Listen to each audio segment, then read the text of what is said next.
एक बार फिर से संस्कृति आईएएस के ऑनलाइन लर्निंग प्रोग्राम में आपका स्वागत है। तो चलिए स्टार्ट करते हैं और साथ में आप आउटलाइन मैप का यूज कीजिएगा। आउटलाइन मैप का यूज करते समय मान लीजिए कि अगर आपके सामने एक अफ्रीका का पॉलिटिकल मैप हो और वहाँ आप पॉलिटिकल मैप को देखकर ये समझ जा रहे हैं कि ये मोरक्को है, अल्जीरिया है और ट्यूनीशिया है, और एटलस में आपने पहले ही अफ्रीका के मैप में एटलस पर्वत को देखा है, तो आप उसे क्या कर सकते हैं, आउटलाइन मैप में कुछ इस प्रकार से मार्क करके हाईलाइट कर सकते हैं। यानी एटलस पर्वत को आप मोरक्को, अल्जीरिया और ट्यूनीशिया में मार्क करके या उसे हाईलाइट करके कम से कम यह तो मैप के द्वारा स्पष्ट कर सकते हैं कि एटलस पर्वत का विस्तार मोरक्को, अल्जीरिया और ट्यूनीशिया में। साथ में एटलस पर्वत की जो सबसे ऊंची चोटी है माउंट टॉबकल, उसे भी आप मैप में इस प्रकार से हाईलाइट कर सकते हैं कि माउंट टॉबकल एटलस पर्वत की सबसे ऊंची चोटी है जो मोरक्को में अवस्थित है। इसके बाद मैंने यह भी आपको डिस्कस करते समय क्लियर किया था कि अल्जीरिया के सहारा मरुस्थल में आपको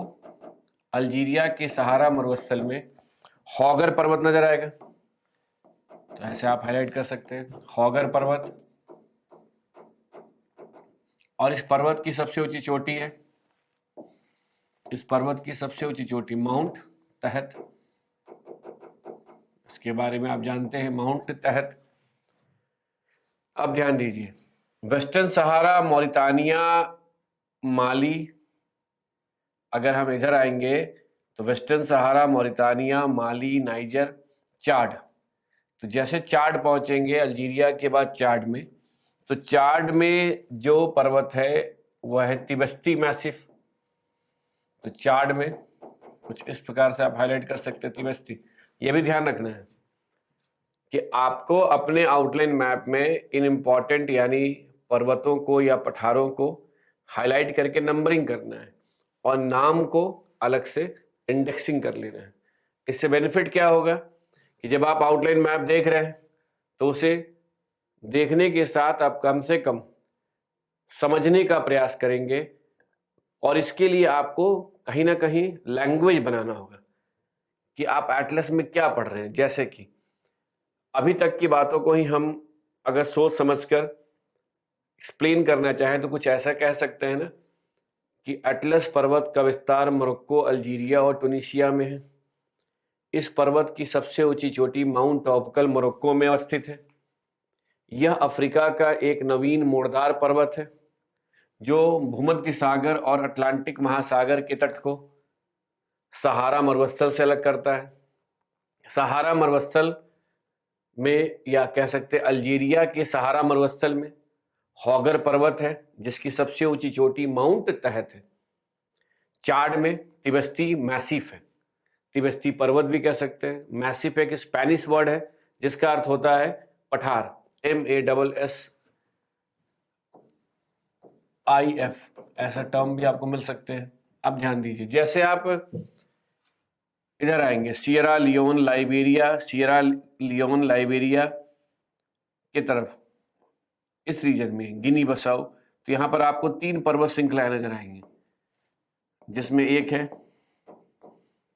बोमी, एक निम्बा बेसिन भी है, निम्बा नाम की नदी भी है, उसके नाम पर इस बेसिन का नाम पड़ा है बोमी, निम्बा और लोम पर्वत। इन तीनों के साथ यह इंपॉर्टेंट है जानना कि ये तीनों ही पश्चिमी अफ्रीका के सियरा लियोन, लाइबेरिया, माली जैसे या गिनी बसाई जैसे क्षेत्र में इनका विस्तार है। इतनी भी अगर आपको जानकारी हो कि बोमी, निम्बा और लोमा पर्वत जो है वेस्टर्न अफ्रीका में, तो भी आप प्रश्न का सही जवाब दे सकते हैं। यानी बहुत डिटेल में और गहराई में जाकर आपको इसके एग्जैक्ट कंट्री या एग्जैक्ट आप कह सकते हैं इंफॉर्मेशन को तैयार करने की बजाय इनके विस्तार को समझना है। उसके बाद अगर आप आएंगे तो ध्यान दीजिए, Sierra Leone, Liberia, Ivory Coast, Ghana. तो Ghana, Togo, Benin.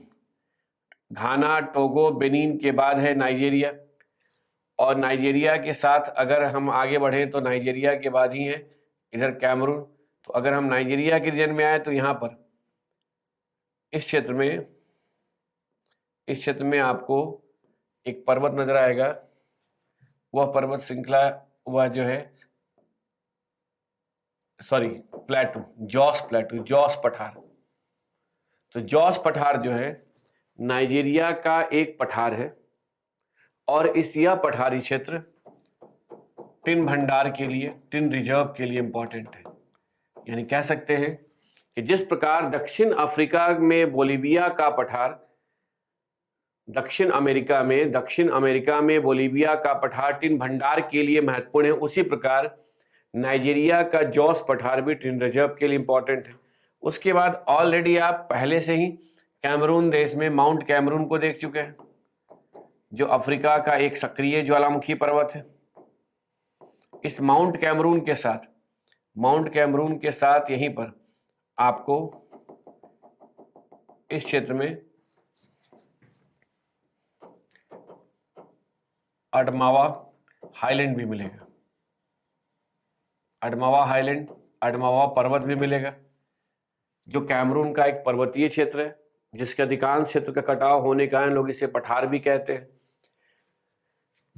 Mount Cameroon और अडमावा हाईलैंड के बाद अगर आप इक्वेटोरियल गिनी, गैबन, कॉन्गो गणराज्य यानी काबिंदा से होते हुए जब आप अंगोला आएंगे तो अंगोला में है बाई प्लेटू।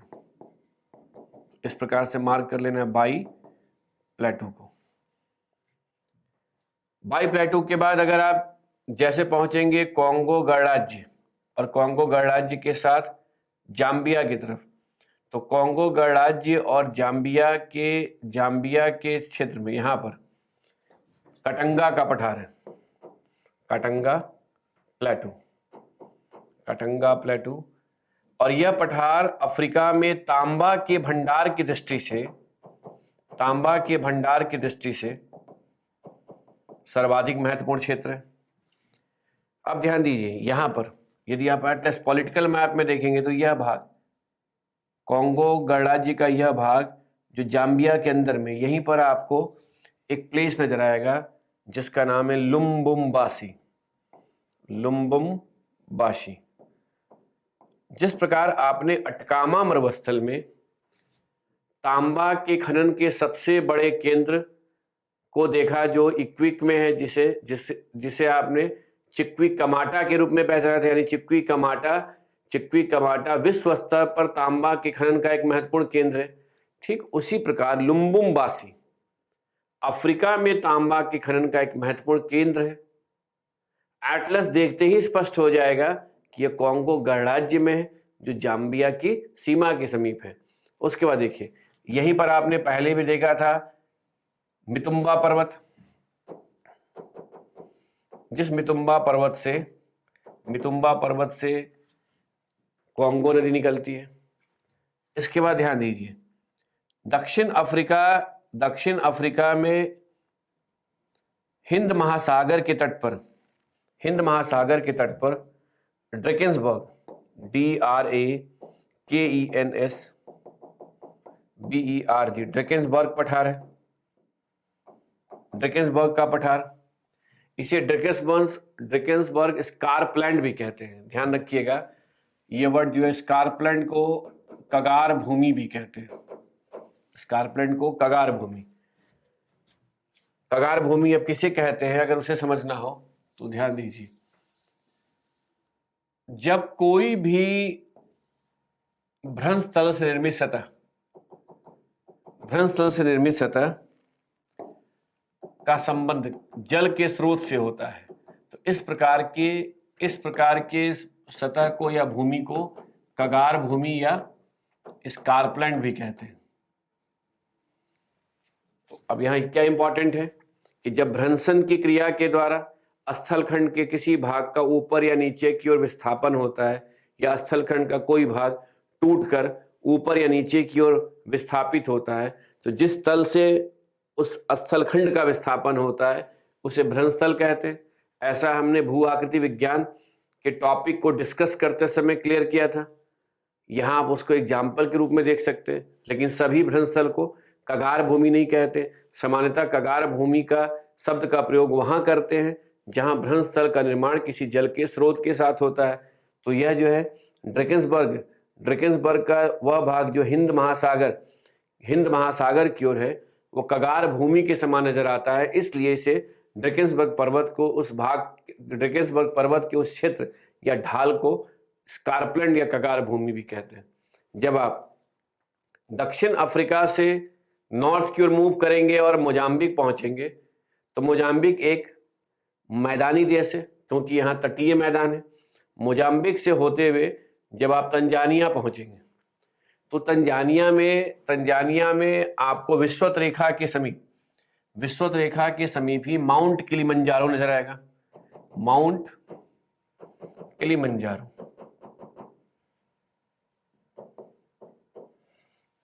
तो क्या कीजिए, एटलस में पहले माउंट किलिमंजारो को हाईलाइट कीजिए, उसे मार्क कर लीजिए और उसको ध्यान में रखते हुए आप आउटलाइन मैप में मार्क करें। जैसे आप इसे मार्क करेंगे तो एक तो पहली बात तो ये स्पष्ट होगी कि माउंट किलिमंजारो तंजानिया में अवस्थित है, साथ में यह विषुवत रेखा के समीप है, विषुवत रेखा पर नहीं है बल्कि विषुवत रेखा के दक्षिण में है। माउंट किलिमंजारो अफ्रीका की सबसे ऊंची चोटी है, हाईएस्ट पीक है। यानी माउंट किलिमंजारो की अगर हम बात करें तो विषुवत रेखा के समीप होने के बावजूद इसकी ऊंचाई अधिक होने के कारण यहाँ बर्फ जमा रहता है। उसके बाद जो इम्पोर्टेंट है, ये अफ्रीका का एक ज्वालामुखी पर्वत है। अगर सक्रियता की बात करें तो इसकी तुलना में माउंट कैमरून की सक्रियता अधिक है, लेकिन माउंट किलिमंजारो को भी एक एक्टिव वोल्केनो माउंटेन की श्रेणी में ही रखा जाता है। लेकिन दोनों विकल्प में दे, माउंट किलिमंजारो और माउंट कैमरून दोनों ही आपके ऑप्शन में रहे तो माउंट कैमरून को आप सक्रिय ज्वालामुखी पर्वत मानेंगे। अगर ये नहीं दिया रहे तो माउंट किलिमंजारो कहेंगे। जैसे आप तंजानिया से आप कहाँ पहुंचेंगे, केनिया, तो केनिया में एकदम विषुवत रेखा पर आपको जो पर्वत दिखाई देगा वह है माउंट केनिया।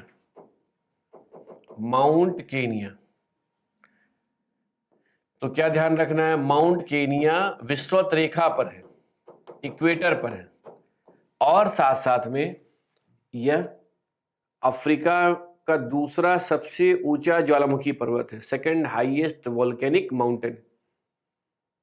क्लियर? अब देखिए, माउंट केनिया से होते हुए अगर आप केनिया के से इथोपिया जाएंगे तो आपको रास्ते में आपको क्या मिलेगा, तुर्काना लेक को जब क्रॉस करेंगे, क्योंकि तुर्काना झील केनिया और इथोपिया की सीमा पर है, तुर्काना झील को क्रॉस करके जब आप इथोपिया की उच्च भूमि पर पहुंचेंगे तो इसके पहले भी आपने इथोपिया की उच्च भूमि पर लेक ताना यानी ताना झील को देखा था, जहां से ब्लू नील और अतवारा नदी निकलती है। उसी ताना झील के साथ साथ अगर आप देखिएगा तो आपको इथोपिया की उच्च भूमि पर एक पीक दिखाई देगा, रास दशान। तो रास दशान जो है ये इथोपिया की उच्च भूमि की सबसे ऊंची चोटी है। स्पष्ट हो गया? अब देखिए, ध्यान दीजिए, जितने भी इंपॉर्टेंट माउंटेन हैं उनको इसी प्रकार से आउटलाइन मैप में हाईलाइट कर लीजिए। ठीक है?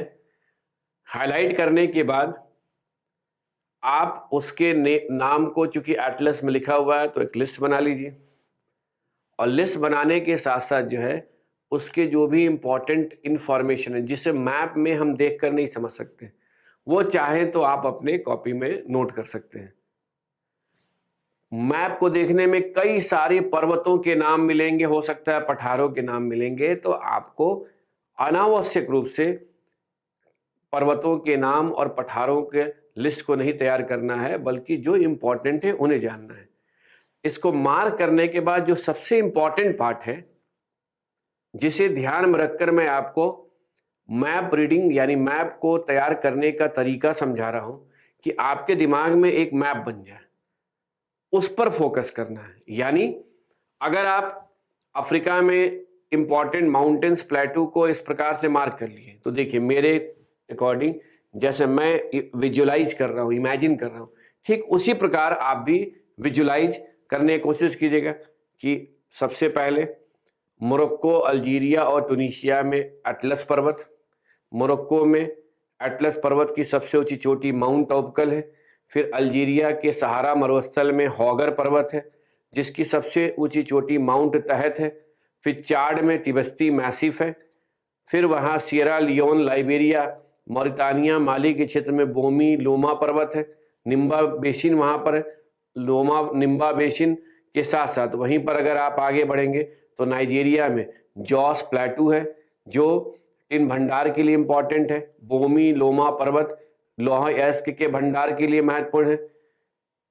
कैमरून में अडमावा हाईलैंड या पर्वत के साथ माउंट कैमरून है जिसका तटवर्ती ढाल अफ्रीका में सर्वाधिक वर्षा वाला स्थान है और साथ में यह अफ्रीका का एक सक्रिय ज्वालामुखी पर्वत है। अंगोला में बाई प्लेटू है। कॉन्गो गणराज्य, जाम्बिया और अंगोला की सीमा पर कटंगा का पठार है जो अफ्रीका में तांबा के भंडार की दृष्टि से सर्वाधिक महत्वपूर्ण क्षेत्र है। यहीं पर लुम्बुम्बासी तांबा के खनन का एक महत्वपूर्ण केंद्र है। मितुम्बा पर्वत कॉन्गो गणराज्य में जहां से कॉन्गो नदी निकलती है। दक्षिण अफ्रीका में हिंद महासागर के तट पर ड्रेकेंसबर्ग पर्वत है जिसके तटवर्ती ढाल को ड्रेकेंसबर्ग स्कार्पलैंड भी कहते हैं। तंजानिया में माउंट किलिमंजारो अवस्थित है जो अफ्रीका की सबसे ऊंची चोटी है, विषुवत रेखा के समीप है। यह एक सक्रिय ज्वालामुखी पर्वत है। माउंट कीनिया विषुवत रेखा पर अवस्थित है जो अफ्रीका का दूसरा सबसे ऊंचा ज्वालामुखी पर्वत है।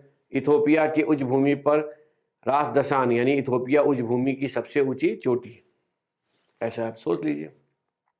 बहुत ज्यादा जो है आपको समय नहीं देना है, आपको इंपॉर्टेंट लोकेशंस को आधार बनाकर एक मैप को अपने दिमाग में ड्रॉ करना है और फिर जब टॉपिक आता जाएगा, नई नई चीज़ों को पढ़ते रहिएगा तो यही मैप अपने आप बार बार यूज होता रहेगा और आप उस पर आवश्यकता अनुसार कहीं कोई लोकेशन इंपॉर्टेंट होगा जो आप नहीं जानते रहेंगे उसमें ऐड करेंगे। जिस लोकेशन को आप पहले से समझे हुए उससे रिलेटेड कोई इन्फॉर्मेशन आपको जानने को मिलेगा तो उसे आप इंफॉर्मेशन के लेवल पर ऐड करेंगे और इससे आपका रिवीजन भी होता रहेगा, इम्प्रूवमेंट भी होता रहेगा। अब देखिए, अगर इस प्रकार आपने इंपॉर्टेंट माउंटेन, प्लेटू इन सभी को मार्क कर लिया तो अफ्रीका में, अफ्रीका का जो, अब खुद सोचिए, आपने इन सभी जगह को हाईलाइट कर लिया कि भाई ठीक है, यह जो है यहाँ पर इस जगह पर एटलस पर्वत था, यहाँ पर हॉगर पर्वत था, यहाँ पर चाड में तिबेस्ती मैसिफ, ये सभी था। लेकिन साथ साथ में क्या ध्यान रखना है? ध्यान ये रखना है कि यह जो क्षेत्र है, यह पूरा क्षेत्र, इस रीजन की अगर हम बात करें तो ये अफ्रीका का मरुस्थल है। इस अफ्रीका के मरुस्थल में, इस अफ्रीका के मरुस्थल में जहाँ इस क्षेत्र से विक्टोरिया झील से, विक्टोरिया झील से व्हाइट नील निकलती है और यही इथोपिया की उच्च भूमि ताना झील से इधर जाने पर ताना झील के अगर हम बात करें तो यहाँ से ब्लू नील निकलती है, दोनों मिल जाती है, नील नदी कहलाती है। तो नील नदी जो है, नील नदी अफ्रीका के सहारा मरुस्थल को, अफ्रीका के सहारा डेजर्ट को ईस्टर्न मरुस्थल से, ईस्टर्न मरुस्थल से, डेजर्ट से अलग करती है। ईस्टर्न मरुस्थल को अरेबियन मरुस्थल भी कहते हैं। यह इस आधार पर कहा जाता है कि पहले एशिया और अफ्रीका महाद्वीप आपस में जुड़े हुए थे और यह जो मरुस्थल है ये अरेबियन मरुस्थल का ही विस्तार है, इसलिए ईस्टर्न डेजर्ट या कह सकते हैं इजिप्टियन डेजर्ट को अरेबियन मरुस्थल भी कहते हैं। सहारा मरुस्थल को, ध्यान रखिएगा, सहारा मरुस्थल को सूडान में, सूडान में सहारा मरुस्थल को नूबियन डेजर्ट कहते हैं, नूबियन मरुस्थल कहते हैं। कहां पर कहते हैं? तो सूडान में। इस सहारा मरुस्थल के साथ, इस सहारा मरुस्थल के साथ दक्षिण के अर्धशुष्क क्षेत्र को साहिल प्रदेश कहते हैं। SAHEL साहिल प्रदेश कहते हैं। यह एक ऐसा क्षेत्र है जो बार बार न्यूज में रहता है। अब यहां समझने की आवश्यकता है, मैप में जैसे ही आप हाईलाइट करेंगे तो हाईलाइट करने से कुछ बातें स्पष्ट हो जाएंगी। सबसे पहले कि सहारा मरुस्थल के दक्षिण में, सहारा मरुस्थल से संलग्न दक्षिण का अर्धशुष्क क्षेत्र साहिल प्रदेश कहलाता है, जिसका विस्तार मौरितानिया, माली से लेकर सूडान तक है। यानी इधर मौरितानिया, माली है, उधर सूडान है। अब ध्यान दीजिए, साहिल प्रदेश जो है, साहिल प्रदेश क्यों न्यूज में है? क्योंकि यहां प्रकृति के नियमों का उल्लंघन करते हुए भूमि उपयोग प्रतिरूप में परिवर्तन किए जाने से वनस्पति की सघनता में कमी आई है। क्योंकि जब आप भूमि का उपयोग आर्थिक क्रियाओं के लिए करेंगे या अपनी आवश्यकताओं को पूरा करने के लिए करेंगे, तो ऐसी स्थिति में कहीं ना कहीं जो वहां वनस्पति होंगे, चाहे झाड़ियां हों या वृक्ष हों, उन्हें काटना होगा। उन्हें काटे जाने के कारण वनस्पति की सघनता में कमी आएगी, जिससे कहीं ऐसा होने पर केवल वनस्पति की सघनता में ही कमी नहीं आएगी, बल्कि मरुस्थल का बाह्य विस्तार होने लगेगा। तो आज साहिल प्रदेश में वनस्पति की सघनता में आने वाली कमी के कारण जो मरुस्थल का बाह्य विस्तार हो रहा है, उससे यह अर्धशुष्क प्रदेश भी मरुस्थलीय प्रदेश में परिवर्तित होता जा रहा है, जो वर्तमान समय में विश्व स्तर पर एक चर्चा का विषय बन चुका है कि किस प्रकार हम इस मरुस्थल के बाह्य विस्तार को रोकें। क्योंकि यदि हम सहारा मरुस्थल के बाह्य विस्तार को नहीं रोकते हैं तो इमेजिन कीजिए, ये पूरा रीजन मरुस्थल में परिवर्तित हो जाएगा। और इसके अलावा कालाहारी डेजर्ट है, नामीबियन मरुस्थल है, तो अफ्रीका के तो अधिकांश क्षेत्र मरुस्थल में ही परिवर्तित हो जाएंगे। तो अफ्रीका को डेजर्ट कॉन्टिनेंट बनाने से रोकने के लिए हमें साहिल प्रदेश में कहीं ना कहीं पर्यावरण का संरक्षण करना होगा, मरुस्थल के विस्तार को रोकना होगा। यही डिस्कशन का एक इम्पॉर्टेंट टॉपिक बन चुका है। लेकिन अगर आप मैप रीडिंग कर रहे हैं तो मैप रीडिंग करते समय आपको यह ध्यान रखना है कि जब आप इस रीजन में आएंगे तो माली में आपको एक प्लेस मिलेगा, कि अब प्लेस मिलेगा जिसका नाम है टिम्बकटू। इसे एटलस में देखिएगा, आपको माली में नजर आएगा। टिम्बकटू के बाद घाना जैसे पहुंचेंगे तो इससे आप पहले ही परिचित है, घाना के कानों से। अगर कहा जाए, यहां पर अगर आपसे कहा जाए कुमासी, आकरा कुमासी, सकोदी टगोरेंडी कुमासी, ये घाना में। और घाना के बाद अगर आप नाइजीरिया आएंगे तो वहां पर है कानू, नाइजीरिया में कानू। और कानो के बाद अगर नाइजर जाएंगे तो वहां है जिंडर।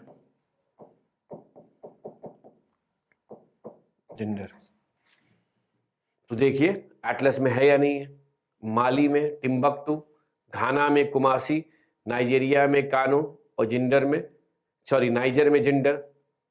अगर आपको ये प्लेस एटलस में मिल गए तो इन सभी का संबंध साहिल प्रदेश से है।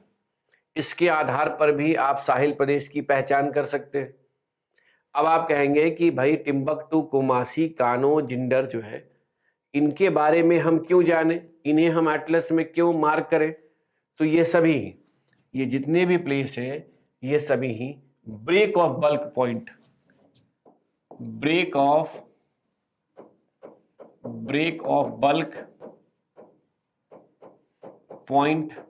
के उदाहरण है। ब्रेक ऑफ बल्क पॉइंट के उदाहरण है। इसके पहले हमने एक टर्म से आपको परिचय कराया है, पोर्ट ऑफ कॉल। और जैसा कि अब आप यह जानते हैं कि लंबी समुद्री दूरी तय करने के बाद अगर कोई जलयान किसी बंदरगाह पर इसलिए रुकता है क्योंकि उसे ईंधन की आवश्यकता होती है, वो उसे कुछ समय के लिए उस जलयान से जाने वाले लोगों को विश्राम करने की आवश्यकता होती है, तो वैसे बंदरगाह को पोर्ट ऑफ कॉल कहते हैं। ठीक उसी प्रकार से अगर किसी भी एक प्रकार के परिवहन, कोई भी एक प्रकार के परिवहन के साधन के द्वारा आप जाने के बाद किसी दूसरे परिवहन के साधन का उपयोग करते हैं, जैसे मान लीजिए आप नदी मार्ग से जा रहे हैं और नदी मार्ग से जाने के बाद आप फिर वहां नदी मार्ग के बाद आप सड़क मार्ग से जाने के लिए दूसरे परिवहन के साधन का अगर उपयोग करते हैं, तो पहले आपको सामान को क्या करना होगा, वहां उतारना होगा, फिर उसे दूसरे मोड ऑफ ट्रांसपोर्ट में जो भी परिवहन के साधन होंगे उसमें सामान को चढ़ाना होगा। अगर आप ट्रेन से जाते हैं, किसी स्टेशन पे उतरते हैं, फिर वहां से बस लेते हैं, तो ट्रेन से सामान उतारने के बाद फिर बस में सामान को लोड करने के कारण कहीं ना कहीं वहां पर आप कह सकते हैं कुछ समय के लिए आपको वहां रुकना होगा। इस प्रकार के ही पॉइंट को ब्रेक ऑफ बल्क पॉइंट कहते हैं। और जब वह एक परिवहन का केंद्र होता है जहां दो प्रकार के परिवहन के साधनों का कन्वर्जेंस होता है, और ऐसे क्षेत्र में जब डेवलपमेंट होने लगता है और वह क्षेत्र एक शहर में परिवर्तित हो जाता है, तो उसे हम ब्रेक ऑफ बल्क टाउन कहते हैं। जैसे कि यदि आपको भारत का उदाहरण ले, तो भारत में यदि हमें शिमला के पर्वतीय क्षेत्र में जाना है, यानी हिमाचल प्रदेश में शिमला जाना हो, तो उसके लिए चंडीगढ़ से आगे जाने पर हमें कालका तक अगर हम ट्रेन से जाते हैं, उसके बाद वहां से हम रोड से जाते हैं, तो ब्रेक ऑफ बल्क टाउन का उदाहरण हो गया। इसी प्रकार अगर हमें नैनीताल जाना है, पहले हम ट्रेन से जाते हैं काठगोदाम तक, उसके बाद हम वहां से ट्रेन चेंज से बस यूज करते हैं, तो वो क्या हो गया, एक ब्रेक ऑफ बल्क टाउन का उदाहरण हो गया। वैसे ही अफ्रीका में टिम्बक्टू, कुमासी, कानो और Zinder break of bulk town के उदाहरण है। ध्यान दीजिए। इसी सहारा मरुस्थल तो देखिए, पहले तो कंक्लूड करते हुए चलिए कि सहारा मरुस्थल को ईस्टर्न डेजर्ट से, तो नील नदी बेसिन सहारा मरुस्थल को इजिप्ट के ईस्टर्न डेजर्ट से अलग करती है। इस सहारा मरुस्थल को सूडान में नूबियन डेजर्ट कहते हैं। इस मरुस्थल के दक्षिण के अर्धशुष्क क्षेत्र को साहिल प्रदेश कहते हैं, जिसका विस्तार मौरितानिया, माली से लेकर सूडान तक है। यहाँ टिम्बक्टू, कुमासी, कानो और Zinder break of bulk point या टाउन के उदाहरण है। अब देखिए, इसी सहारा मरुस्थल में आपको चाड झील नजर आएगी।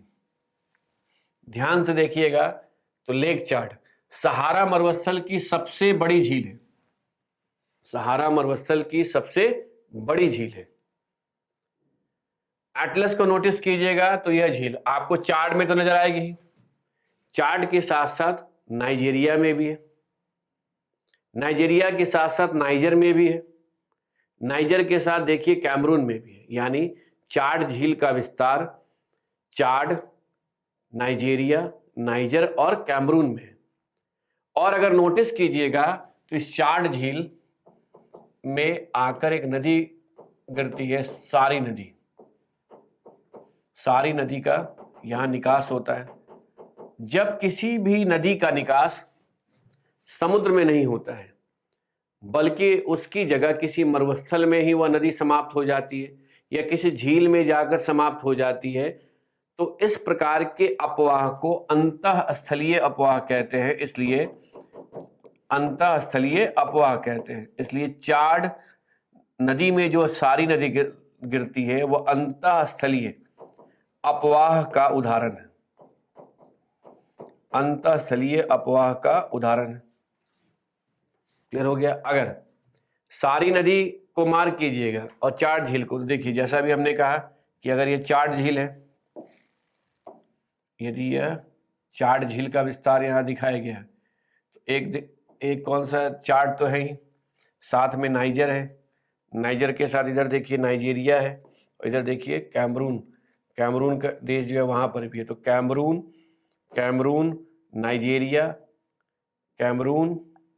नाइजीरिया, नाइजर और चाड में अधिकांश क्षेत्र से कहां पर है, चाड में। और यहीं इस चाड में जो है सारी नदी आकर ऐसे गिरती है। क्लियर हो गया।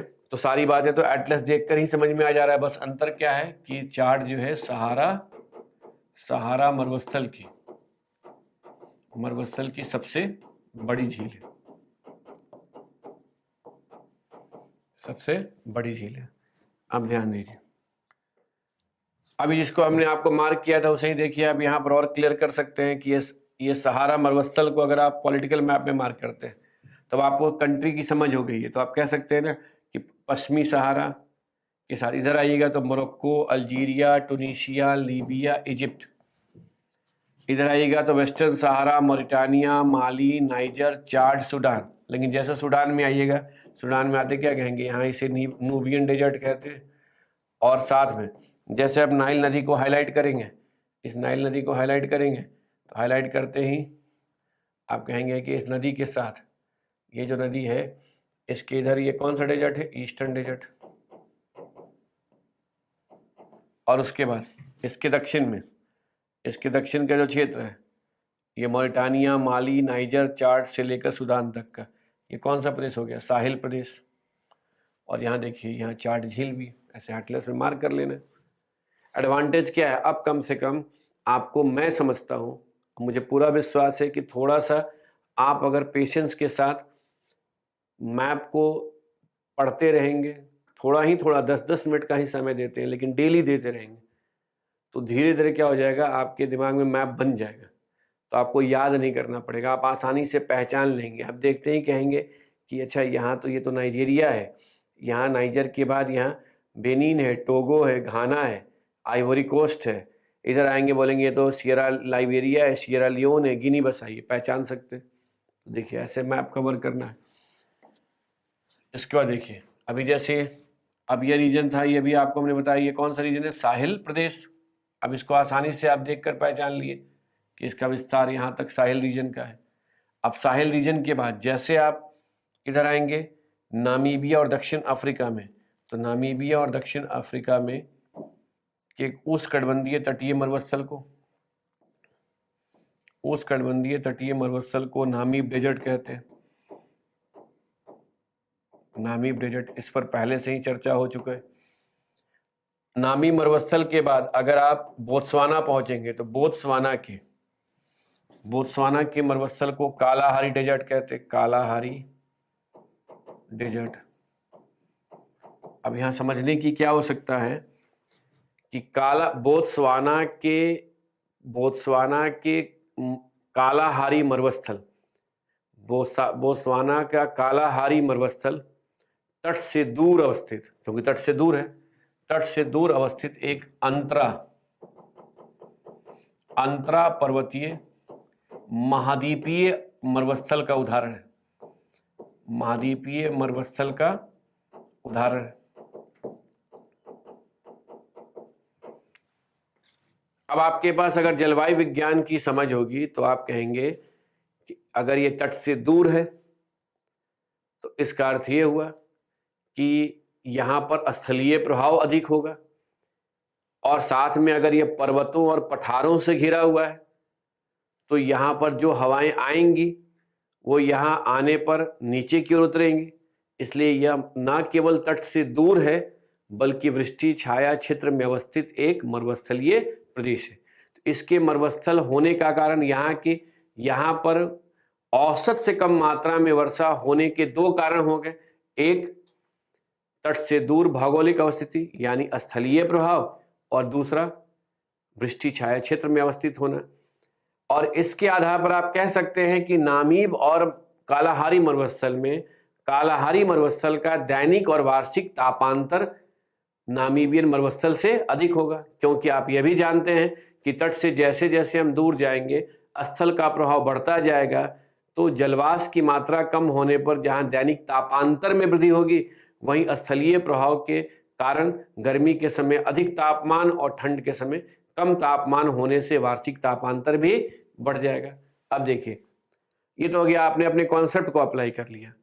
कॉन्सेप्ट को अप्लाई करके आप ये भी सोच सकते हैं कि आखिरकार इस सहारा मरुस्थल का विस्तार इतने बड़े बृहद या विस्तृत क्षेत्र में क्यों है। तो इसका कारण है कि इसके दूसरी तरफ क्या है, एशिया जो महाद्वीप है वह एशिया महाद्वीप। ऐसा माना जाता है कि पहले अफ्रीका एशिया महाद्वीप आपस में जुड़े हुए थे, तो जब एक तरफ से हम अफ्रीका और एशिया महाद्वीप को एक संयुक्त महाद्वीप के रूप में देखेंगे तो कहीं ना कहीं अफ्रीका से लेकर एशिया में दक्षिण पूर्वी एशिया के तट पर जाइएगा तो जाकर आपको समुद्र का प्रभाव नजर आएगा। तो ये क्या हो गया, पश्चिमी तट पर मिल रहा है।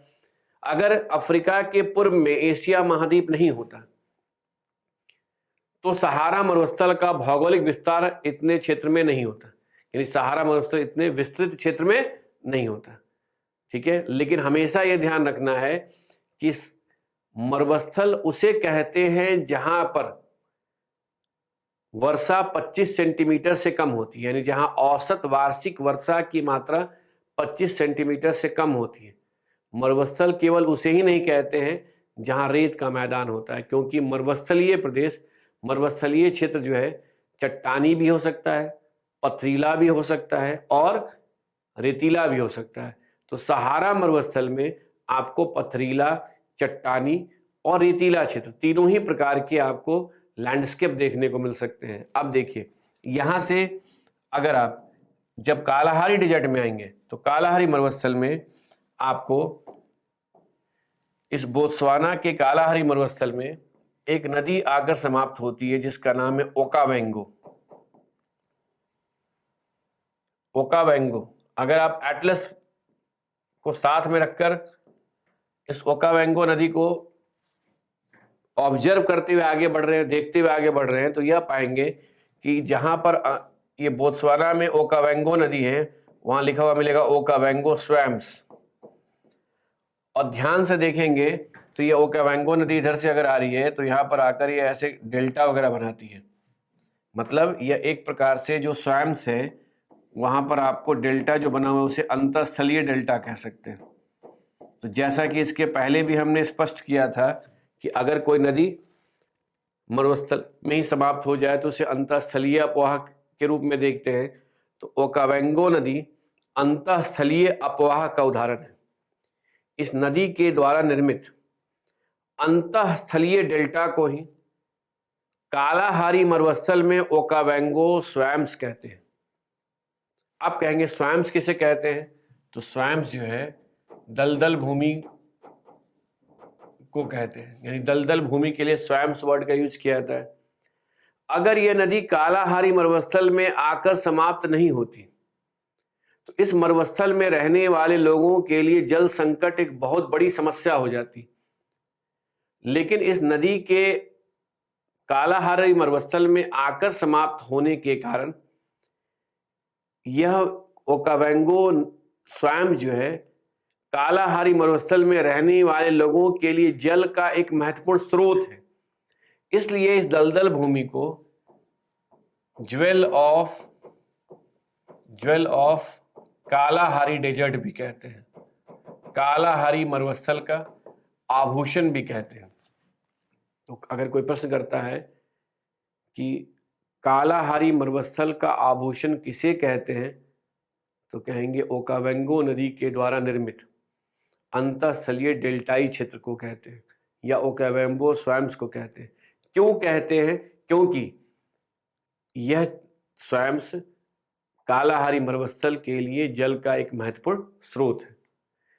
जिस प्रकार कॉन्गो नदी बेसिन में रहने वाले पिग्मी समुदाय की पहचान उनके हैबिटेट के आधार पर की जाती है और कहा जाता है कि यह पिग्मी कॉन्गो नदी बेसिन वाले पिग्मी है, ठीक उसी प्रकार कालाहारी मरुस्थल में, कालाहारी डेजर्ट में जो है जो समुदाय मिलते हैं उन्हें कहते हैं बुशमैन, और उनकी पहचान होती है bushman of Kalahari desert, Kalahari desert.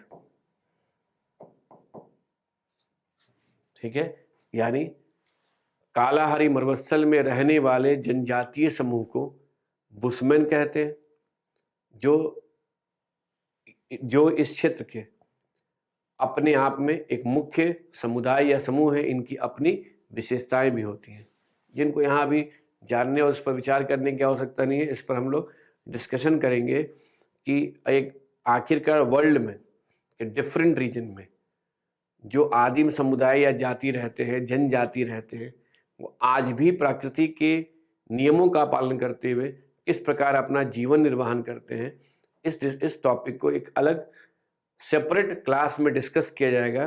पहले आप पूरे वर्ल्ड के मैप पर अपनी समझ बना लीजिए, तो आपके लिए इंफॉर्मेशन को तैयार करना आसान होगा और इन सभी चीज़ों को रिलेट भी कर पाएंगे। तो यहाँ क्या इंपॉर्टेंट आपने देखा कि एक आउटलाइन मैप लीजिए, पहले सहारा डेजर्ट, फिर ईस्टर्न डेजर्ट, फिर नूबियन मरुस्थल, साहिल प्रदेश, नामीब मरुस्थल, कालाहारी डेजर्ट, इनको हाईलाइट कर लीजिए। और ये हो गया इंपॉर्टेंट डेजर्ट ऑफ अफ्रीका। इसके पहले आपने उत्तरी अमेरिका में कैलिफोर्निया के मोआवे मरुस्थल को देखा है। अगर आप एटलस में उत्तरी अमेरिका के मैप का रिवीजन करेंगे तो एरिजोना के महाद्वीपीय मरुस्थल को पेंटेड डेजर्ट कहते हैं, और वहीं कैलिफोर्निया में जिसे मोआवे मरुस्थल कहते हैं उसे मेक्सिको में सोनोरन डेजर्ट कहते हैं। आप दक्षिण अमेरिका में पेरू और चिली के अटकामा मरुस्थल को देखें, और अर्जेंटीना के वृष्टि छाया क्षेत्र में पैटागोनिया के शीत मरुस्थल को देखें, कोल्ड डेजर्ट को। और यहाँ आपने कालाहारी, नूबियन, ईस्टर्न, नामीब और कह सकते हैं सहारा मरुस्थल, सभी डेजर्ट को देखा। अब देखिए लास्ट में अंततः आप रिवाइज किससे कर सकते हैं? रिवाइज कर सकते हैं इंपॉर्टेंट रिवर्स के द्वारा। जैसे मैप लिया, और मैप में जब इंपॉर्टेंट रिवर्स को आप फिर से आधार बनाकर चल रहे हैं, तो ये मान कर चलिएगा कि आउटलाइन मैप में आप मार्क कर रहे हैं। मार्क करने के साथ रिवीजन करते हुए लैंग्वेज देने का कोशिश कीजिएगा, लिखने का अभ्यास कीजिएगा। अगर लैंग्वेज देंगे तो राइटिंग प्रैक्टिस और राइटिंग स्किल जो है वो आपका और इम्प्रूव होगा। अब कैसे करना है उसे देखिए। जैसे ही आपने यहाँ से स्टार्ट किया और यहाँ पर है इस जगह पे ताना झील, और यहाँ पर है इस जगह पर है विक्टोरिया झील, तो कहेंगे ना कि विक्टोरिया झील से निकलने वाली वाइट नील, ये जो वाइट नील है ये सूडान के खार्तूम के समीप ताना झील से निकलने वाली ब्लू नील से मिलती है। ऐसे मार्क कर लीजिए, रिवीजन हो रहा है आपका। इसके बाद ही है नील नदी कहलाती है, जो सूडान इजिप्ट से होते हुए अंततः भूमध्य सागर में गिरती है। ताना झील से निकलने वाली अतबारा नदी नील नदी से जाकर मिल जाती है। नील नदी पर इजिप्ट में निर्मित आसवान बांध का जलाशय नासिर झील सूडान और इजिप्ट की सीमा पर अवस्थित है। नील नदी बेसिन सहारा मरुस्थल को इजिप्ट के ईस्टर्न मरुस्थल से अलग करती है। सहारा मरुस्थल में जल का एक महत्वपूर्ण स्रोत होने के कारण इसे life line of Sahara desert भी कहते हैं। यह विश्व की सबसे लंबी नदी है।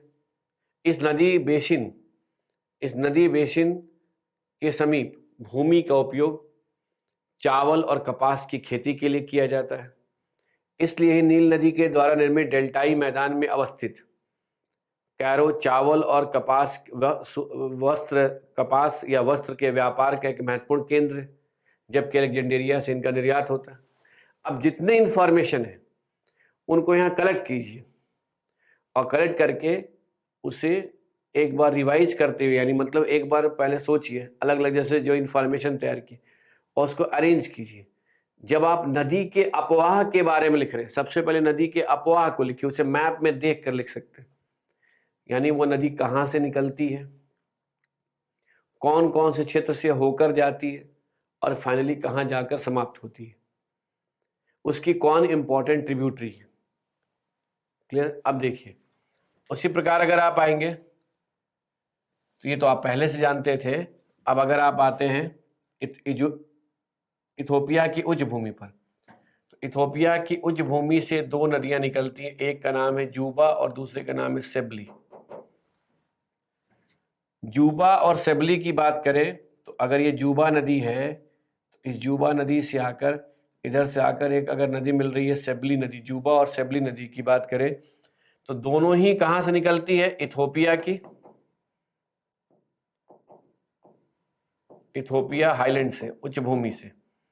और इथोपिया उच्च भूमि से निकलने के बाद एटलस को ध्यान से देखिएगा, इथोपिया उच्च भूमि से निकलने के बाद यह सोमालिया में प्रवेश करती है, जहां सेबली जूबा से मिल जाती है और जूबा का निकास इंडियन ओशियन में होता है, हिंद महासागर में। मैप से ही समझना है।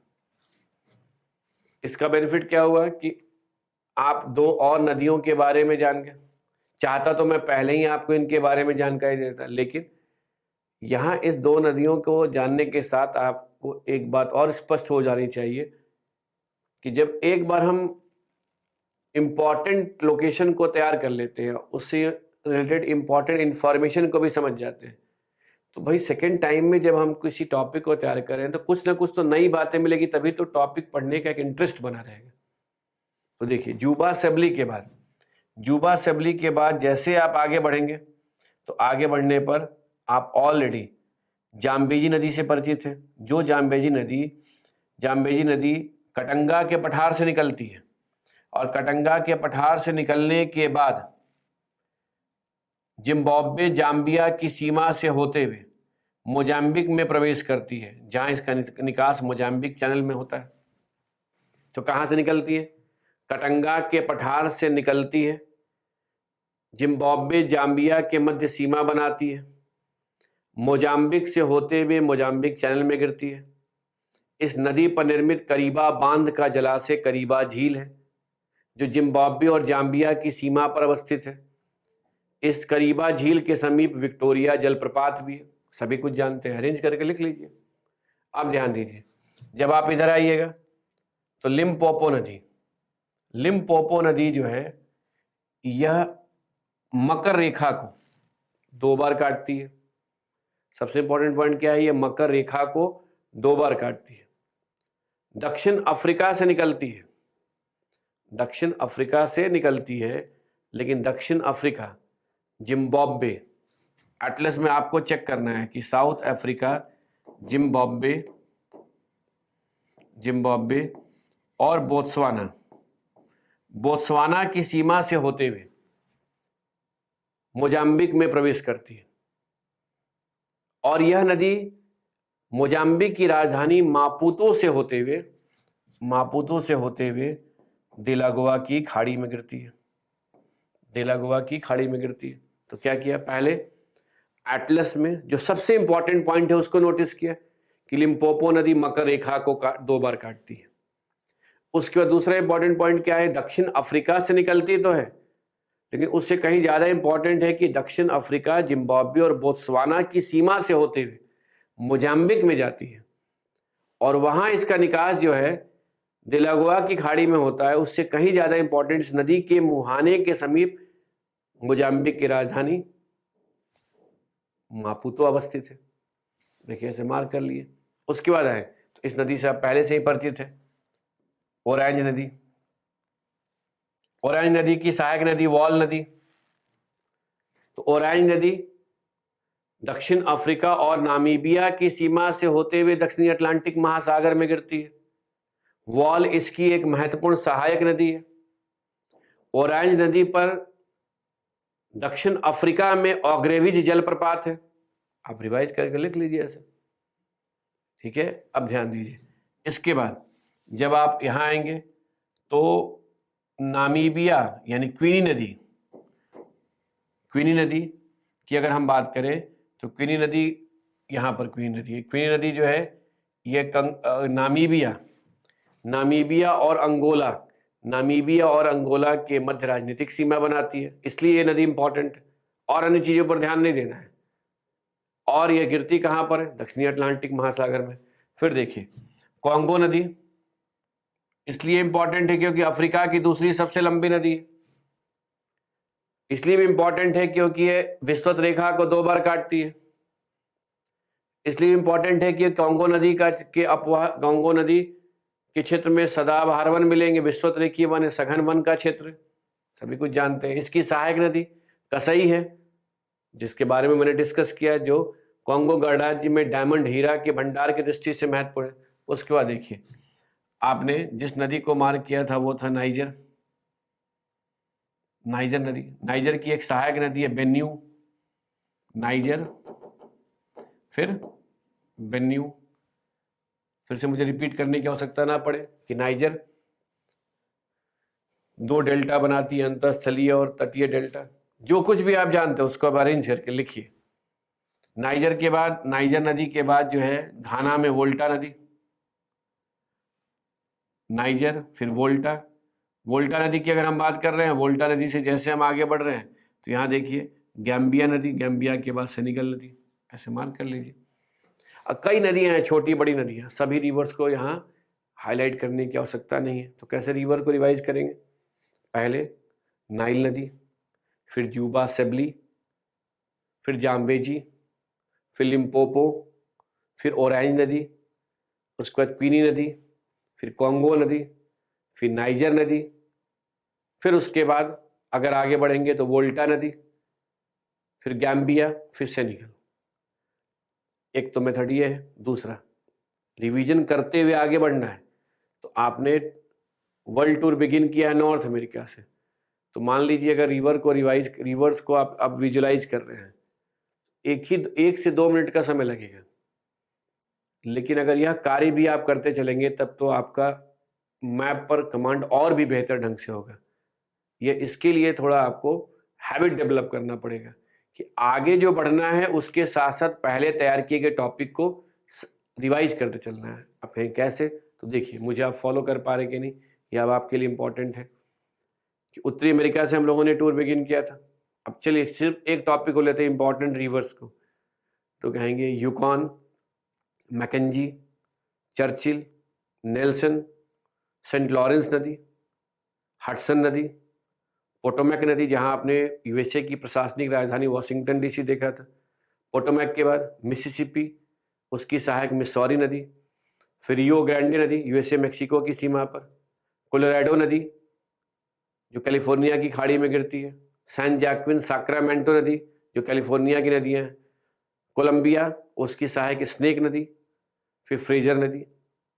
कोलंबिया में, दक्षिण अफ्रीका के कोलंबिया में मैग्डलेना नदी, वेनेजुला में ओरिनिको, ब्राजील में अमेजन, उसके बाद टोकेंटिस, फिर सौ फ्रांसिस्को नदी, फिर ब्राजीलियन उच्च भूमि से निकलने वाली सौ फ्रांसिस्को के अलावा उरुग्वे, पराना से आकर मिलने वाली पराग्वे नदी जो डियो डी ला प्लाटा में गिरती है, फिर कोलोराडो और निग्रो नदी, फिर यहाँ पर आती है।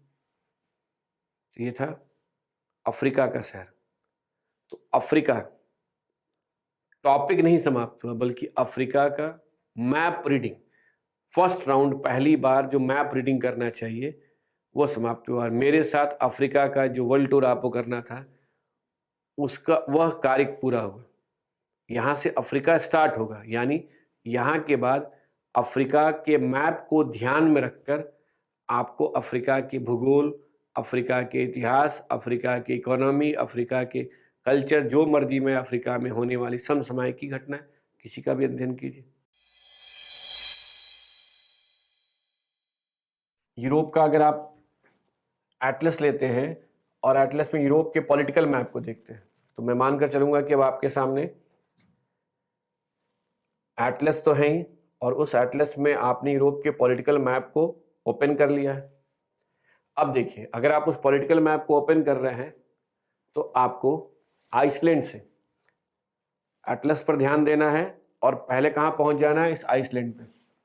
और आइसलैंड से जो है आपको समुद्री मार्ग से होते हुए यूरोप के अलग अलग तटीय देशों से को गुजरना है, या कह सकते हैं समुद्री मार्ग से होते हुए पहले यूरोप के तटीय देशों के बारे में एक बेसिक जानकारी प्राप्त करनी है। जैसे अगर हम आइसलैंड से जाते हैं तो नॉर्वे, स्वीडन, फिनलैंड, ऐसे करके अगर आगे बढ़ते हैं, यानी आपका रूट कैसे होगा, इस प्रकार से मैप अगर स्टडी कर रहे हैं तो यहाँ पहुँचेंगे, फिर यहाँ से इधर जाएंगे, फिर इधर जाएंगे, फिर ऐसे होते हुए इस प्रकार से मैप का स्टडी करते हुए आपको आगे बढ़ना है। ऐसे इस रूट को फॉलो करना है, इस रूट को फॉलो करना है, इधर जाना है, फिर इधर जाने के साथ आपको इस तरफ आना है और ब्लैक सी से लेकर अजोब सागर तक जाना है और एक मैप की समझ विकसित कर लेनी है। तो जैसा कि हम लोगों ने पहले भी एक सेंस डेवलप किया है कि पहले हम लोग लिस्ट बना ले लोकेशन का, और लोकेशन का लिस्ट बनाने के बाद उसे ध्यान में रखकर एटलस में एक एक करके उन्हें न केवल आपको खोजना है बल्कि हाईलाइट करते हुए चलना है। तो लोकेशन का लिस्ट बनाने में कह सकते हैं कि जो इम्पोर्टेंट सी या बे हो या गल्फ हो या आइलैंड हो या पेनिनसुला हो, प्रायद्वीप, ठीक है, इन सब के बारे में पहले एक बेसिक समझ होनी चाहिए। तो देखिए जो स्टार्ट करना है वो है, अब नोट कर लीजिए पहले, नॉर्वेनियन सागर, गल्फ ऑफ बोथनिया। एटलस में नहीं देखना है अभी आपको, अभी आपको कॉपी में लिस्ट तैयार करना है। उसके बाद हमें एटलस में से नोटिस करते हुए या मार्क करते हुए एक ओवरऑल समझ विकसित करनी है। तो गल्फ ऑफ बोथनिया के बाद Gulf of Finland,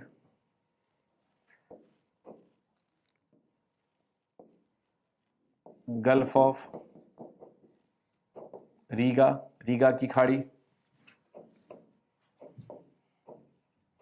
Baltic C, Baltic Sagar, Baltic सागर के बाद नॉर्थ सी और बाल्टिक सी के साथ एक प्रायद्वीप भी यहां देखना है, जटलैंड प्रायद्वीप, जटलैंड पेनिनसुला, जिस पर डेनमार्क का अधिकार है। इंग्लिश चैनल, इंग्लिश चैनल के बाद बे ऑफ बिस्के की खाड़ी, बे ऑफ बिस्के के बाद गल्फ ऑफ कैडिज। बिस्के की खाड़ी के पास पहुंचने पर आपको एक प्रायद्वीप देखना है, आइबेरियन पेनिनसुला, आइबेरियन पेनिनसुला। यहां तक पहले हम लोग एटलस में लोकेशन को समझने का कोशिश करते हैं कि कैसे हम इन्हें मैप में अंडरस्टैंड करते हुए आगे बढ़ेंगे। तो देखिए, अगर आप जहां तक मैप में इस रीजन में आएंगे आइसलैंड से, तो जब आप आइसलैंड से नॉर्वे आने के लिए सबसे पहले आपको नॉर्वेनियन सागर क्रॉस करना पड़ेगा। यानी अगर आप एटलस देखें तो यहाँ आपको नॉर्वेनियन सागर मिलेगा। नॉर्वेनियन सागर को क्रॉस करके जैसे आप आएंगे तो पहुंच जाएंगे नॉर्वे से स्वीडन। अगर आप नॉर्वे से स्वीडन जाते हैं तो नॉर्वे और स्वीडन जिस प्रायद्वीप पर है, यानी यह जो प्रायद्वीप है, यह प्रायद्वीप जो है, इस प्रायद्वीप को स्कैंडिनेविया पेनिनसुला कहते हैं। इस स्कैंडिनेविया प्रायद्वीप को जैसे आप क्रॉस करके स्वीडन से अगर आपको फिनलैंड जाना है तो इसके लिए कहीं ना कहीं आपको यहाँ पर इस रीजन में बूथनिया की खाड़ी को क्रॉस करना पड़ेगा। यानी कह सकते हैं कि बूथनिया की खाड़ी स्वीडन और फिनलैंड के मध्य में अवस्थित है, या बूथनिया की खाड़ी स्वीडन को फिनलैंड से अलग करता है। यानी स्कैंडिनेविया प्रायद्वीप के बाद अगर गल्फ ऑफ बूथनिया है तो गल्फ ऑफ बूथनिया के बाद फिनलैंड है। फिनलैंड से होते हुए जब आप आगे बढ़ेंगे तो फिनलैंड से एस्टोनिया आने के लिए आपको फिनलैंड की खाड़ी क्रॉस करना पड़ेगा। तो देखिए यहाँ पर जैसे इधर आएंगे तो फिनलैंड से एस्टोनिया, यहाँ पर जो खाड़ी है वो है फिनलैंड की खाड़ी। अब सोचिए, अगर आपसे प्रश्न करता है कि फिनलैंड की खाड़ी का संबंध कौन कौन से देश से है, तो एटलस देखते ही स्पष्ट हो जा रहा है कि फिनलैंड, रशिया और एस्टोनिया से। उसके बाद अगर आप एस्टोनिया से लातविया आते हैं, लातविया से लिथुआनिया जाते हैं, तो लातविया से लिथुआनिया जाने पर लातविया की राजधानी रीगा है, रीगा के नाम पर पड़ा है रीगा की खाड़ी। अब देखिए रीगा की खाड़ी का तट कहां पर है, तो कहेंगे एस्टोनिया और लातविया पर। लातविया से लिथुआनिया की तरफ अगर आप जा रहे हैं तो लातविया लिथुआनिया से जाकर आप बाल्टिक सागर में एंटर कर गए, तो ये जो है ये बाल्टिक सागर है। अब ध्यान दीजिए एस्टोनिया, लातविया और लिथुआनिया, ये जो तीन देश हैं, एस्टोनिया, लातविया और लिथुआनिया, ये जो तीन देश हैं इन्हें कहते हैं Baltic states. Baltic states. Baltic सागर के तट पर अवस्थित होने के कारण ही इन्हें बाल्टिक स्टेट्स कहते हैं। जब यूएसएसआर का विघटन हुआ था तब उसके बाद सीआईएस का गठन हुआ। सीआईएस के देशों में बाल्टिक स्टेट्स यानी ये एस्टोनिया, लातविया, लिथुआनिया भी शामिल हुए थे, लेकिन बाद में उससे अलग हो गए। अब क्यों अलग हुए, ये विषय है आयर का, इतिहास का, जो भी आप समझे। यहाँ पर इम्पोर्टेंट क्या है कि बाल्टिक स्टेट्स के अंतर्गत जो देश आते हैं उनमें एस्टोनिया, लातविया और लिथुआनिया है, और इसका संबंध बाल्टिक सागर से। जब आप इस लिथुआनिया से होते हुए आगे बढ़ेंगे तो बाल्टिक सागर के तट पर ही, बाल्टिक सागर के तट पर ही आपको एक रीजन नजर आएगा, यह क्षेत्र ध्यान दीजिएगा, पोलैंड और लिथुआनिया के बीच में, पोलैंड और लिथुआनिया के बीच में कलिनग्रैड। ध्यान से देखिए ऐसा दिया हुआ कोई जगह कलिनग्रैड, एटलस में देखते ही स्पष्ट हो जाएगा कि कलिनग्रैड पर रशिया का अधिकार है। यानी जिस प्रकार आपने अफ्रीका का सैर करते समय यह नोटिस किया था कि कॉन्गो गणराज्य, कॉन्गो के बीच में काबिंदा है जिस पर अंगोला का अधिकार है, वैसे यहाँ एस्टोनिया, लिथुआनिया के बाद पोलैंड और लिथुआनिया के बीच में कलिनग्रैड है जिस पर रशिया का अधिकार है। पोलैंड से होते हुए जब आप आगे बढ़ेंगे तो पहुंच जाएंगे जर्मनी। अब यहाँ नोटिस करने वाली बात है कि जहां पोलैंड बाल्टिक सागर के तट पर है, वहीं जर्मनी बाल्टिक सागर के साथ साथ उत्तरी सागर के तट पर ही है। देखिए यहाँ पर अगर हम जर्मनी को देखें तो जर्मनी का कुछ भाग बाल्टिक सागर की तरफ है, तो जर्मनी का यह क्षेत्र जो है उत्तरी सागर पर है, तो नॉर्थ सी है। क्लियर हो गया।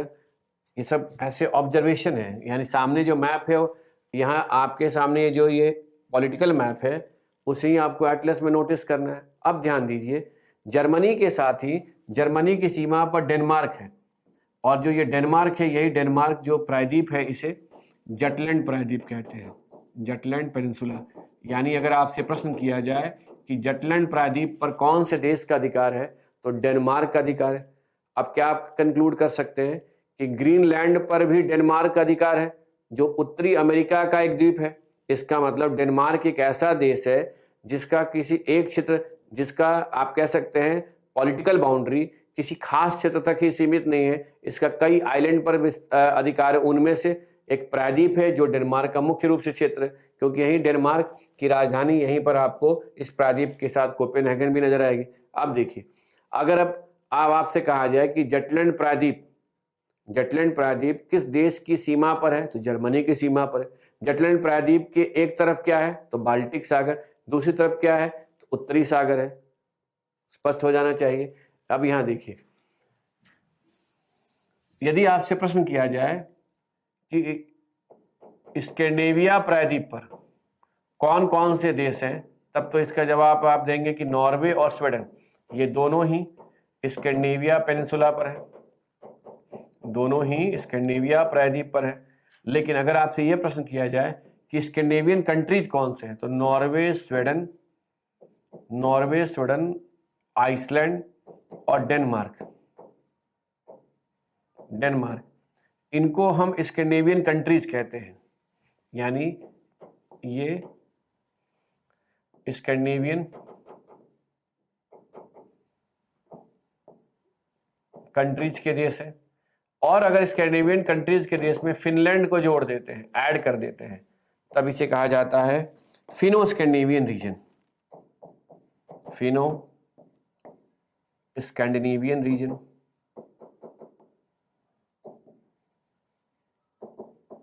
तो अब यहां क्या स्पष्ट हो रहा है? 3 प्रश्न पूछे जा सकते हैं। एक, स्कैंडिनेवियन प्रायद्वीप पर कौन से देश है? तो कहेंगे नॉर्वे और स्वीडन। दूसरा प्रश्न, स्कैंडिनेवियन कंट्रीज के अंतर्गत कौन कौन से देश आते हैं? तो नॉर्वे, स्वीडन, आइसलैंड और डेनमार्क। तीसरा प्रश्न, फिनो स्कैंडिनेवियन रीजन में कौन से आते हैं? तो स्कैंडिनेवियन कंट्रीज के साथ फिनलैंड को भी शामिल कर लिया जाता है। लेकिन यहाँ ये भी ध्यान रखना है कि मान लीजिए कि अगर आपसे इनमें से नॉर्वे, स्वीडन और फिनलैंड को ऐड कर लिया गया, या स्वीडन, आइसलैंड, फिनलैंड को ऐड कर दिया गया, और चौथे में पोलैंड का नाम दे दिया गया, जर्मनी का नाम दे दिया गया, और कहा गया इनमें से कौन सा स्कैंडिनेवियन कंट्रीज नहीं है, तो जो फिनो स्कैंडिनेवियन रीजन से बाहर होगा उसे हम कहेंगे नहीं है। फिनलैंड को क्यों अलग मानते हैं? क्योंकि फिनलैंड स्कैंडिनेवियन रीजन में होकर भी इस देश की संस्कृति, यहाँ के लोगों की जो भाषा है और यहाँ के लोगों का जो कल्चर है वो स्कैंडिनेवियन रीजन से अलग है, इसलिए इसे एक अलग आप ज्योग्राफिकल रीजन में लिया जाता है। तो यह एक बात यहाँ स्पष्ट हो जानी चाहिए। तो एक बार ये कह सकते हैं कि Estonia, Latvia, Lithuania Baltic states के देश है, नॉर्वे, स्वीडन स्कैंडिनेवियन प्रायद्वीप के देश है, नॉर्वे, स्वीडन, आइसलैंड और डेनमार्क स्कैंडिनेवियन कंट्रीज के देश है, नॉर्वे, स्वीडन, आइसलैंड, डेनमार्क और फिनलैंड फिनो स्कैंडिनेवियन रीजन में आते हैं। और अब तक जहां तक हम लोग पहुंचे हैं उसमें आप कुछ ऐसे मैप देख सकते हैं कि आइसलैंड से नॉर्वेनियन सागर को क्रॉस करके नॉर्वे जाएंगे, नॉर्वे स्वीडन से होते हुए फिनलैंड जाने के लिए बूथनिया की खाड़ी को क्रॉस करेंगे, फिनलैंड से इस्टोनिया जाने के लिए फिनलैंड की खाड़ी को क्रॉस करेंगे, फिनलैंड से इस्टोनिया से लातविया जाने के लिए रीगा की खाड़ी में पहुंचेंगे, लातविया से लिथुआनिया होते हुए बाल्टिक सागर पहुंचेंगे, बाल्टिक सागर के तट पर कलिनग्राड जो लातविया और पोलैंड, लिथुआनिया और पोलैंड के बॉर्डर पर है कलिनग्राड, जिस पर रशिया का अधिकार है। बाल्टिक सागर पोलैंड से जर्मनी होते हुए बाल्टिक सागर को क्रॉस करके जब उत्तरी सागर में पहुंचेंगे तो उत्तरी सागर एक प्रकार आप कह सकते हैं उत्तरी सागर के तट पर जर्मनी भी है। अब यहाँ इंपॉर्टेंट क्या है कि उत्तरी सागर के अगर हम फिजिकल मैप को देखें तो देखिए फिजिकल मैप की अगर हम बात करें तो यहाँ ध्यान दीजिए, यह जो रीजन है इस क्षेत्र की अगर हम बात करें उत्तरी सागर का, तो जहाँ जहाँ डार्क यानी ये जो ब्लू कलर है वो डार्क नजर आएगा वहाँ समुद्र की गहराई अधिक है, लेकिन जहाँ पर ये लाइट होगा वहाँ समुद्र की गहराई कम होती है। तो जो ये उत्तरी सागर है, उत्तरी सागर एक ऐसा क्षेत्र है जहाँ महाद्वीपीय मंगतट की औसत चौड़ाई अधिक होने के कारण, ध्यान दीजिएगा, यहाँ महाद्वीपीय मग्न तट की औसत चौड़ाई अधिक होने के कारण समुद्र की गहराई कम है। और जैसा कि भू आकृति विज्ञान का अध्ययन करते समय आपने यह समझा है कि तट का वह भाग जो जलमग्न हो जाता है उसे हम महाद्वीपीय मग्न तट कहते हैं, और वहाँ ढाल मंद होता है, समुद्र की गहराई कम होती है। इस प्रकार के तट को यानी उत्तरी सागर के तट को डॉगर बैंक कहते हैं, जिस प्रकार न्यू फाउंडलैंड के तट को ग्रैंड बैंक कहते हैं। यहां समुद्र की गहराई कम होने के कारण यहां की प्राकृतिक दशाएं मत्स्य उत्पादन के लिए अनुकूल है, इसलिए मत्स्य भंडार की दृष्टि से यह विश्व का एक महत्वपूर्ण क्षेत्र है। तो अगर आपसे प्रश्न किया जाए कि उत्तरी सागर में मत्स्य पर आधारित आर्थिक क्रियाओं की अधिक प्रधानता क्यों है, यानी यहाँ पर मत्स्य संसाधन पर आधारित उद्योगों का विकास अधिक क्यों हुआ है, तो कहेंगे क्योंकि इस क्षेत्र में महाद्वीपीय मंग तट की औसत चौड़ाई अधिक होने के कारण समुद्र की गहराई कम है, जहाँ सूर्य का प्रकाश आसानी से पहुंच जाता है, यहाँ पर गर्म और ठंडी जल धाराएं मिलती है। कई सारे कारण, लेकिन उसमें पहला और सबसे महत्वपूर्ण कारण है कि यहाँ महाद्वीपीय मंग तट की औसत चौड़ाई अधिक है। यह एक ऐसा क्षेत्र है, यानी आप कह सकते हैं उत्तरी और उत्तर पश्चिमी यूरोप का एक ऐसा क्षेत्र है जो प्राकृतिक गैस के भंडार की दृष्टि से भी महत्वपूर्ण है। तो 3 बातें यहाँ इंपॉर्टेंट है। पहला कि उत्तरी सागर विश्व का एक ऐसा क्षेत्र है जहां महाद्वीपीय मंगतट की औसत चौड़ाई अधिक है और यहाँ के तट को डॉगर बैंक कहते हैं। दूसरी बात, यह विश्व का एक ऐसा क्षेत्र है जो मत्स्य भंडार और उत्पादन की दृष्टि से अधिक महत्वपूर्ण है। तीसरी बात, उत्तरी और उत्तर पश्चिमी यूरोप में यह प्राकृतिक गैस के भंडार की दृष्टि से भी एक महत्वपूर्ण क्षेत्र है। क्लियर हो गया? अगर आप उत्तरी सागर से होते हुए आगे बढ़ते हैं, तो जैसे आगे बढ़ेंगे तो आगे बढ़ने पर आप पहुंच जाएंगे इंग्लिश चैनल। अगर आप पॉलिटिकल मैप देख रहे हैं तो ध्यान दीजिए, इंग्लिश चैनल के एक तरफ आपको यूनाइटेड किंगडम नजर आएगा और दूसरी तरफ आपको फ्रांस दिखाई देगा। यानी इस आधार पर आप क्या कह सकते हैं कि इंग्लिश चैनल यूके और फ्रांस के मध्य में अवस्थित है, या इंग्लिश चैनल यूनाइटेड किंगडम और फ्रांस को जोड़ता है, या इंग्लिश चैनल इन दोनों को अलग करता है। जैसे ही आप इंग्लिश चैनल को क्रॉस करके दक्षिण की ओर मूव करेंगे तो फ्रांस और स्पेन के बीच में यहां पर आपको जो दिखाई देगा वह है बे ऑफ बिस्के की खाड़ी। यहां ध्यान देने वाली बात है कि यह जो प्रायद्वीप है इसे आइबेरियन पेनिनसुला कहते हैं। आइबेरियन प्रायद्वीप पर स्पेन के साथ पुर्तगाल देश भी, अगर आप एटलस में नोटिस कर रहे होंगे तो आप देखते ही स्पष्ट हो जाएगा कि स्पेन और पुर्तगाल 2 देश इस प्रायद्वीप पर अवस्थित है, लेकिन बिस्के की खाड़ी के तट पर पुर्तगाल नहीं है। यानी क्या क्लियर हो गया कि बिस्के की खाड़ी के तट पर फ्रांस और स्पेन है, जबकि आइबेरियन प्रायद्वीप पर स्पेन और पुर्तगाल है। जैसे आप बिस्के की खाड़ी से बाहर निकलेंगे और बाहर निकलते ही आप इधर आएंगे, भूमध्य सागर की ओर आना चाहेंगे, तो स्पेन में ही आपको एक बंदरगाह नजर आएगा। अगर नोटिस कीजिएगा पॉलिटिकल मैप में तो जो बंदरगाह दिखाई देगा, ये बंदरगाह यहाँ पर होगा, वो बंदरगाह होगा कैडिज। पॉलिटिकल मैप में देखना है। और यह जो कैडिज है, जहां पर ये कैडिज बंदरगाह है, उस कैडिज बंदरगाह को मार्क करने के साथ आप वहां लिख सकते हैं गल्फ ऑफ कैडिज। यानी अटलांटिक महासागर के उस भाग को कैडिज की खाड़ी कहते हैं जहां स्पेन का कैडिज बंदरगाह अवस्थित है। तो क्या स्पष्ट हो गया कि अगर हमें कैडिज बंदरगाह मिल जा रहा है तो हम कैडिज की खाड़ी पर हैं। अगर हमें कैडिज की खाड़ी नजर आ जा रही है तो वहां तट पर कैडिज बंदरगाह होना चाहिए। तो यहां तक का आपने लिस्ट बनाया था। अब यहां तक के लिस्ट के बाद अगर आगे आप बढ़ते हैं और आगे बढ़ते हुए नेक्स्ट पार्ट में आते हैं तो देखिए यहां तक हम लोग पहुंच गए थे गल्फ ऑफ कैडिज। अब गल्फ ऑफ कैडिज के बाद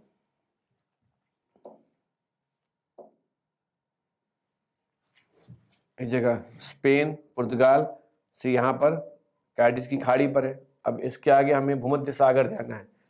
तो भूमध्य सागर जाने के लिए के साथ साथ इंपॉर्टेंट लोकेशन को पहले नोट कर लीजिए। कैडिज की खाड़ी के बाद Gulf of Valencia, Gulf of Lion, Ligurian सागर, टायरेनियन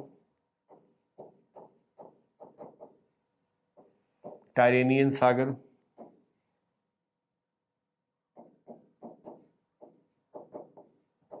आयोनियन सागर। टायरेनियन सागर से आगे जाते समय आपको रास्ते में एक आइलैंड भी मिलेगा, सिसिली आइलैंड यानी सिसिली द्वीप। आयोनियन सागर के बाद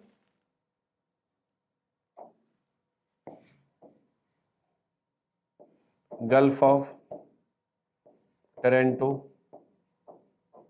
हो सकता है आपके एटलस में TRA लिखा हो, O भी लिखा हो, O साइलेंट है, प्रोनाउंस करते हैं gulf of Toronto. Gulf of Toronto के बाद एड्रियाटिक सागर,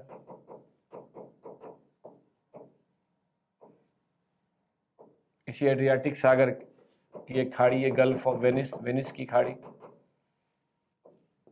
फिर आ जाइए एजियन सागर, एजियन सागर के बाद sea of Marmara, sea of Marmara, sea of Marmara के बाद ब्लैक सी, ब्लैक सी के बाद सी ऑफ एजोब। यानी आप सी ऑफ एजोब तक पहुंचेंगे तो एक यूरोप का ओवरऑल आपके दिमाग में मैप बन जाएगा। कहाँ से आइसलैंड से स्टार्ट करना है और सी ऑफ एजोब तक हमें समुद्री मार्ग से होते हुए जाना है। और अभी हम लोग स्पेन में कैडिज बंदरगाह पर कैडिज की खाड़ी के समीप है। और कैडिज की खाड़ी से जब हम आगे बढ़ेंगे तो हमें भूमध्य सागर में प्रवेश करना है। अफ्रीका हम पहले जा चुके हैं और हमने अफ्रीका में भूमध्य सागर के तट पर मोरक्को, अल्जीरिया, टूनीशिया, इजिप्ट देश को देखा था।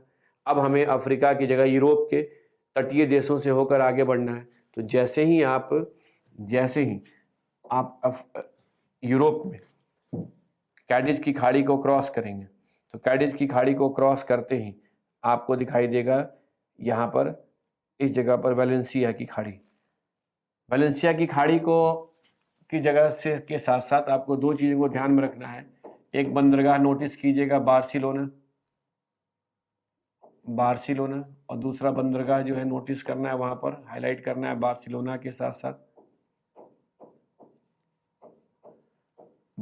के साथ अगर बंदरगाह की बात करें तो वेलेंसिया। इन दोनों ही बंदरगाह को हाईलाइट करने के साथ साथ जैसे आप आगे बढ़ेंगे तो आप पहुंच जाएंगे फ्रांस। तो फ्रांस में आपको एक बंदरगाह नजर आएगा मार्सेली। मैं मानकर चल रहा हूं कि आप एटलस में हाईलाइट करते हुए चल रहे हैं। अगर मार्सेली पहुंचेंगे तो मार्सेली बंदरगाह जिस खाड़ी के तट पर है वो गल्फ ऑफ लियोन है। तो यहां से आप पहुंच गए कहां? Gulf of Lion. ठीक है। फ्रांस से जब आप आगे बढ़ते हैं और अगला देश जो आपको मिलता है इटली, तो इटली के तट पर एक बंदरगाह मिलेगा यहां पर जिनोवा, GENOA। देखिए मार्सेली के बाद जिनोवा है या नहीं है। अगर आप जिनोवा बंदरगाह पहुंच गए तो जिनोवा बंदरगाह जिस सागर के तट पर है वो है लिगुरियन सागर। लिगुरियन सागर से जब आप दक्षिण की ओर मूव करेंगे तो इटली का प्रायद्वीपीय क्षेत्र नजर आएगा। और इटली के प्रायद्वीपीय क्षेत्र से होकर अगर आप साउथ की ओर जाएंगे तो यह टैरेनियन सागर। टैरेनियन सागर को ऐसे देखिए, ऐसे हाईलाइट कर लीजिए। टैरेनियन सागर से होते हुए जब आप साउथ की ओर मूव करेंगे तो वहीं पर आपको एक आइलैंड नजर आएगा, सिसिली द्वीप। जब इस सागर को क्रॉस करके आप प्रायद्वीपीय इटली के दक्षिण में पहुंचेंगे तो दक्षिण में आपको नजर आएगा आयोनियन सागर। या आयोनियन सागर यहां पर है। आयोनियन सागर के बाद जब आप आगे बढ़ेंगे तो यहीं पर आपको नजर आएगा टोरंटो की खाड़ी। कहां पर? जहां पर इटली का प्रायद्वीप है और अल्बानिया का रीजन। टोरंटो की खाड़ी से होते हुए जब आप नॉर्थ की ओर जाएंगे तो एक तरफ तो इटली का प्रायद्वीप है, दूसरी तरफ ये बाल्कन प्रायद्वीप है। इस प्रायद्वीप को बाल्कन पेनिनसुला कहते हैं। यह बाल्कन पेनिनसुला है। और बाल्कन प्रायद्वीप में कई देश हैं, उन पर अभी हमें नहीं ध्यान देना है। हमें ध्यान देना है कि जब अगर हम टोरंटो की खाड़ी से नॉर्थ की ओर जा रहे हैं तो नॉर्थ की ओर जाने पर हमें एड्रियाटिक सागर दिखाई देगा। यानी एड्रियाटिक सागर इटली के प्रायद्वीप को बाल्कन प्रायद्वीप से अलग करता है। बाल्कन प्रायद्वीप के तट पर अगर हम एड्रियाटिक सागर के तट पर अवस्थित देशों की बात करें तो देखिए, एक तो इटली है ही, उसके बाद यहाँ स्लोवेनिया है। यानी जो यूगोस्लाविया था उससे जो देश बने उनमें एक स्लोवेनिया है। स्लोवेनिया के बाद अगर आप आगे बढ़ेंगे तो बोस्निया एंड क्रोएशिया के साथ बोस्निया एंड हर्जेगोविना है। उसके बाद अगर आगे बढ़ेंगे तो यहीं पर अल्बानिया है। तो ये सब देश जो हैं ये बाल्कन प्रायद्वीप के देश हैं जो यूगोस्लाविया से के विघटन के बाद बने हैं। अब देखिए, यहीं पर जब आप इटली के एड्रियाटिक सागर के उत्तरी भाग में जाएंगे तो आपको इटली का एक बंदरगाह नजर आएगा, वेनिस। देखिए दिया हुआ है वेनिस। वेनिस बंदरगाह के साथ आप वहां मार कर सकते हैं वेनिस की खाड़ी। यही समुद्र एक ऐसा समुद्र है जहां हम एक उत्तर में जाने के बाद आगे नहीं बढ़ पाएंगे, बल्कि हमें वापस यू टर्न लेना होगा और यू टर्न लेकर फिर से आना पड़ेगा एजियन सागर, ग्रीस। ग्रीस की अगर हम बात करें, यूनान की, तो यहाँ पर है, इधर से होते हुए जैसे हम आएंगे इधर तो हम पहुंच जाएंगे एजियन सागर। एजियन सागर से जब हम ब्लैक सी की तरफ जाएंगे तो यहाँ ध्यान दीजिए, ये रीजन है Marmara, sea of Marmara, Marmara सागर। यह जो है टर्की का जो प्रायद्वीप है इसे अनातोलिया प्रायद्वीप कहते हैं, अनातोलिया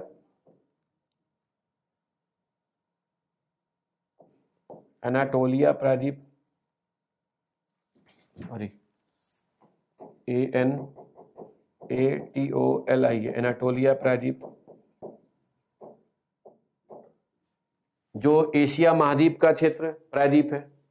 और वहीं पर इधर आइएगा तो यह टर्की का वह क्षेत्र है जो यूरोप में है, इस्तांबुल,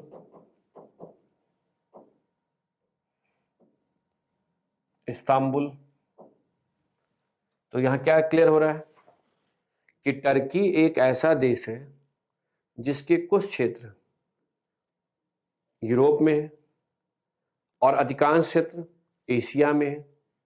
इसे सिक मैन ऑफ यूरोप भी कहते हैं।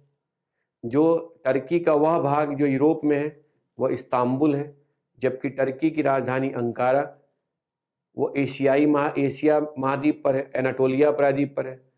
और इस्तांबुल और एनाटोलिया के बीच में जो सागर है वो मरमरा सागर है, सी ऑफ मरमरा।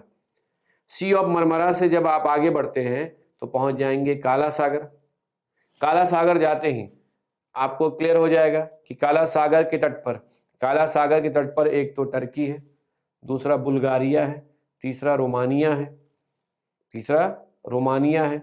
उसके बाद अगर देखिएंगे तो इधर आने पर आपको यूक्रेन नजर आएगा, यूक्रेन, ठीक है। तो यूक्रेन, रोमानिया, बुल्गारिया, ये सभी देश जो है आपको यहाँ पर नजर आएंगे।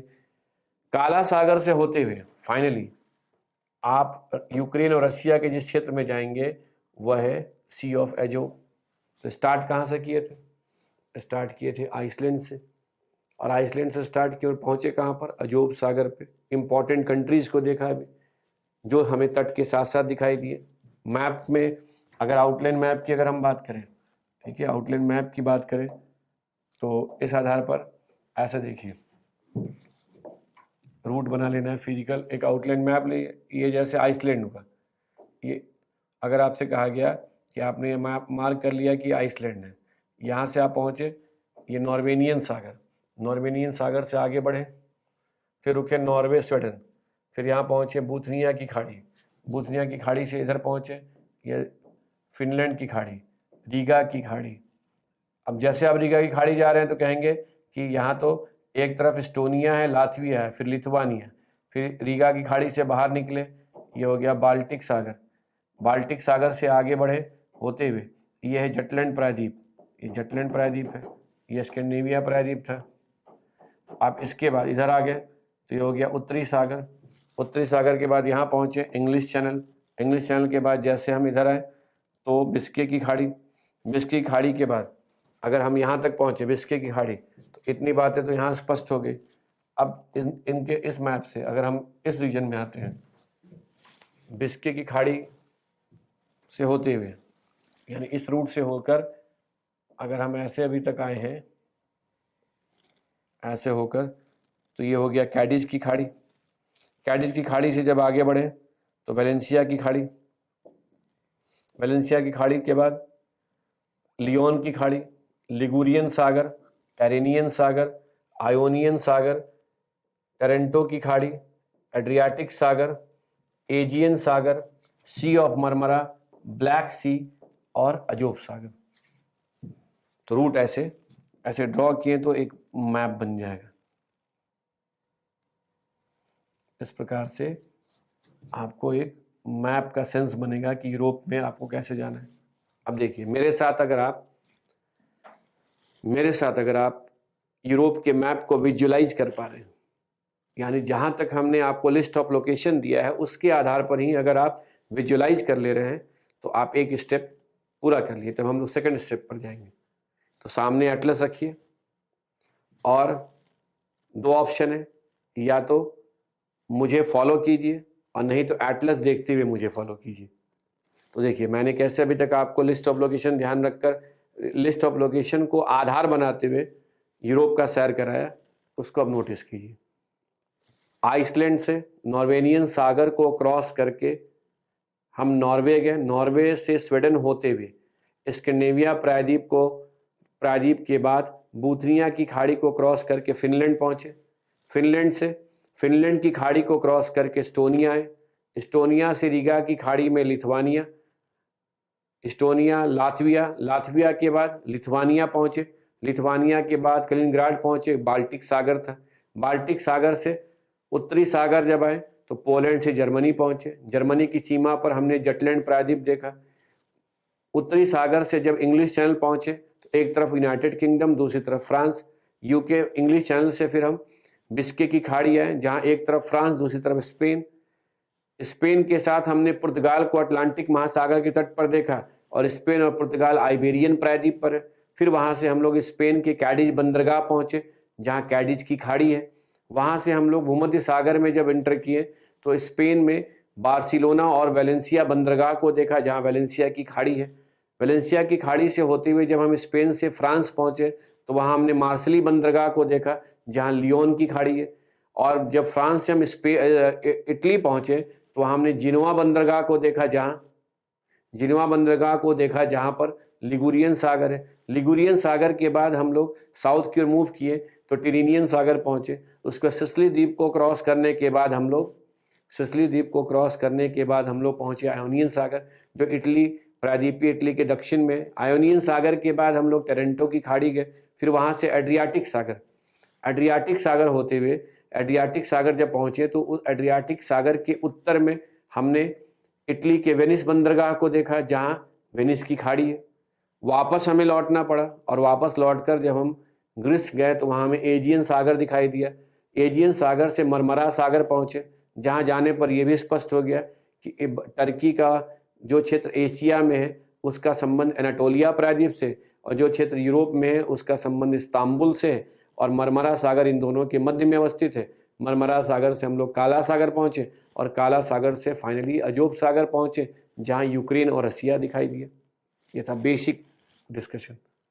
बेसिक लेवल पर आपने इंपॉर्टेंट सी बे गल्फ को मार्क किया, क्योंकि देखिए अफ्रीका या दक्षिण अमेरिका में और दक्षिण अमेरिका के साथ अफ्रीका में हमने दक्षिण अमेरिका को तैयार कराते हुए उसके इम्पॉर्टेंट एस्पेक्ट को जो हमें भूगोल को तैयार करते समय ध्यान में रखना चाहिए उसे ही हमने आधार बनाया था और मैप डिस्कस किया। अफ्रीका में इम्पॉर्टेंट सी बे गल्फ की तो बात कर रहे थे, लेकिन उससे ज़्यादा हम लोगों ने फोकस किया तटीय देशों को। यहाँ पर पहले सी बे गल्फ को देखना है और फिर इन्हें ही हमें ध्यान में रखकर इम्पॉर्टेंट स्ट्रेट्स को या कैनाल के बारे में भी जानकारी प्राप्त करनी होगी, उसकी भी एक समझ होनी चाहिए। तो आगे बढ़ने के पहले हमें पहले एक लिस्ट बना लेनी चाहिए इम्पॉर्टेंट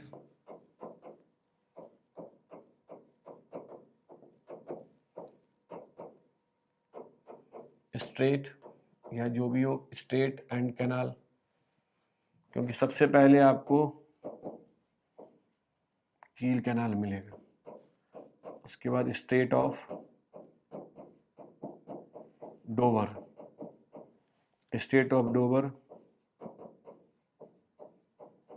जिब्राल्टर स्ट्रेट के बाद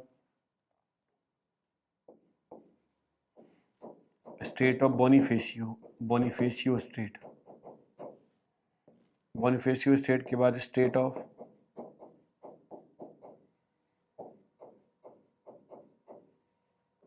मेसिना, स्ट्रेट ऑफ मेसिना के बाद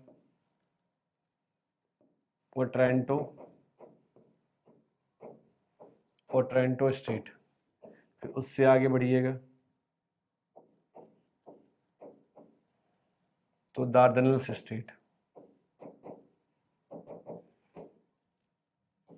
फिर आपको मिलेगा बॉस्पोरस स्ट्रेट,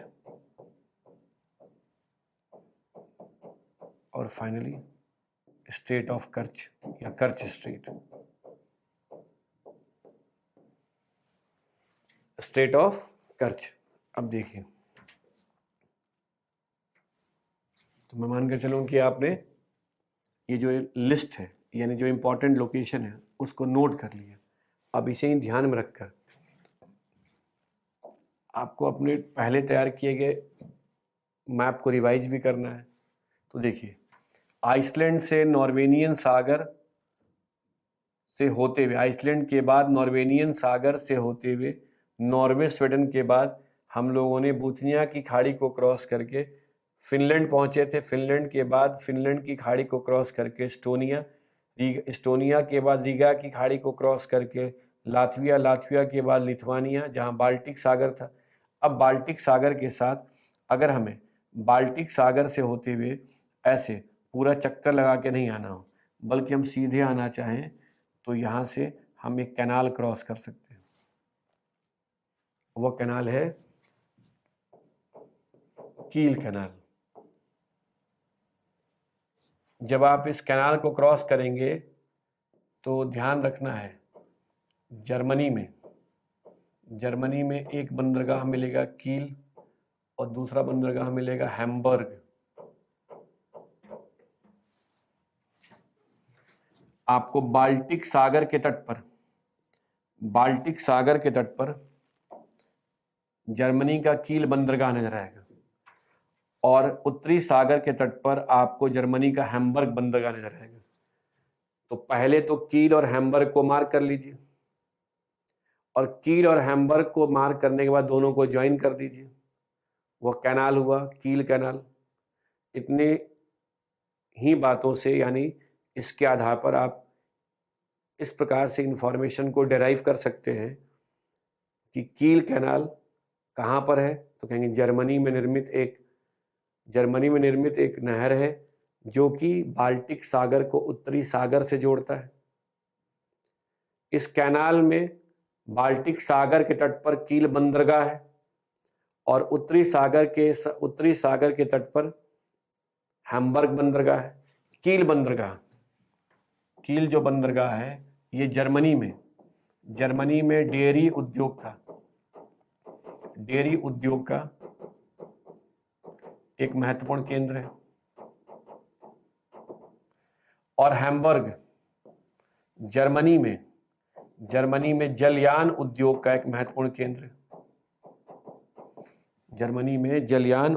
का एक महत्वपूर्ण केंद्र है। सिर्फ बिल्डिंग का।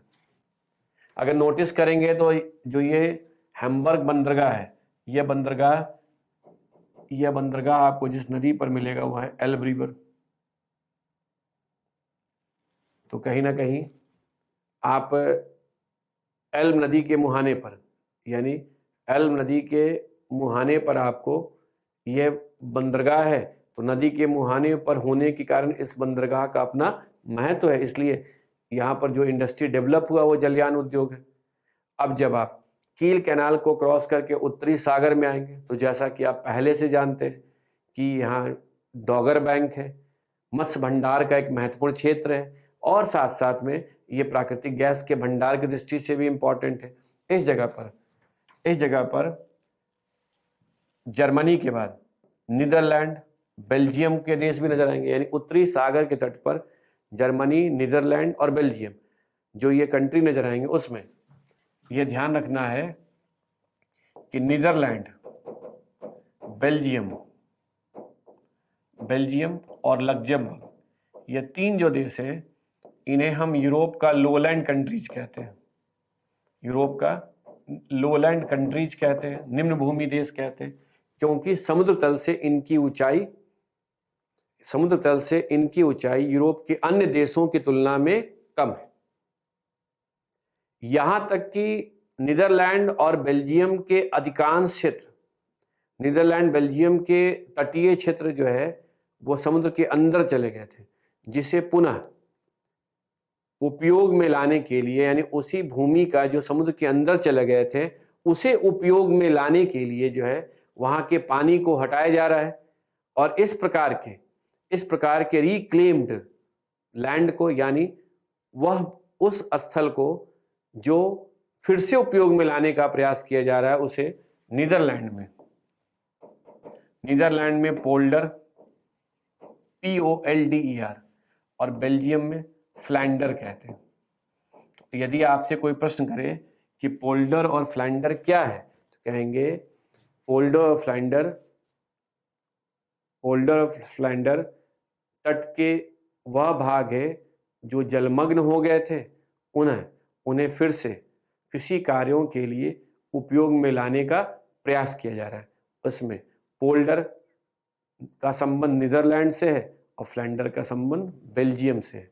अब देखिए, साथ में अगर आप यहाँ आ गए हैं तो लग्जमबर्ग के लोकेशन को भी नोटिस करना है, क्योंकि लग्जमबर्ग जो है, लग्जमबर्ग को अगर आप ध्यान से देखेंगे तो यहाँ पर आप यह पाएंगे कि नीदरलैंड, बेल्जियम, लग्जमबर्ग, तो लग्जमबर्ग जो है वो तटीय नहीं बल्कि स्थलरुद्ध देश है।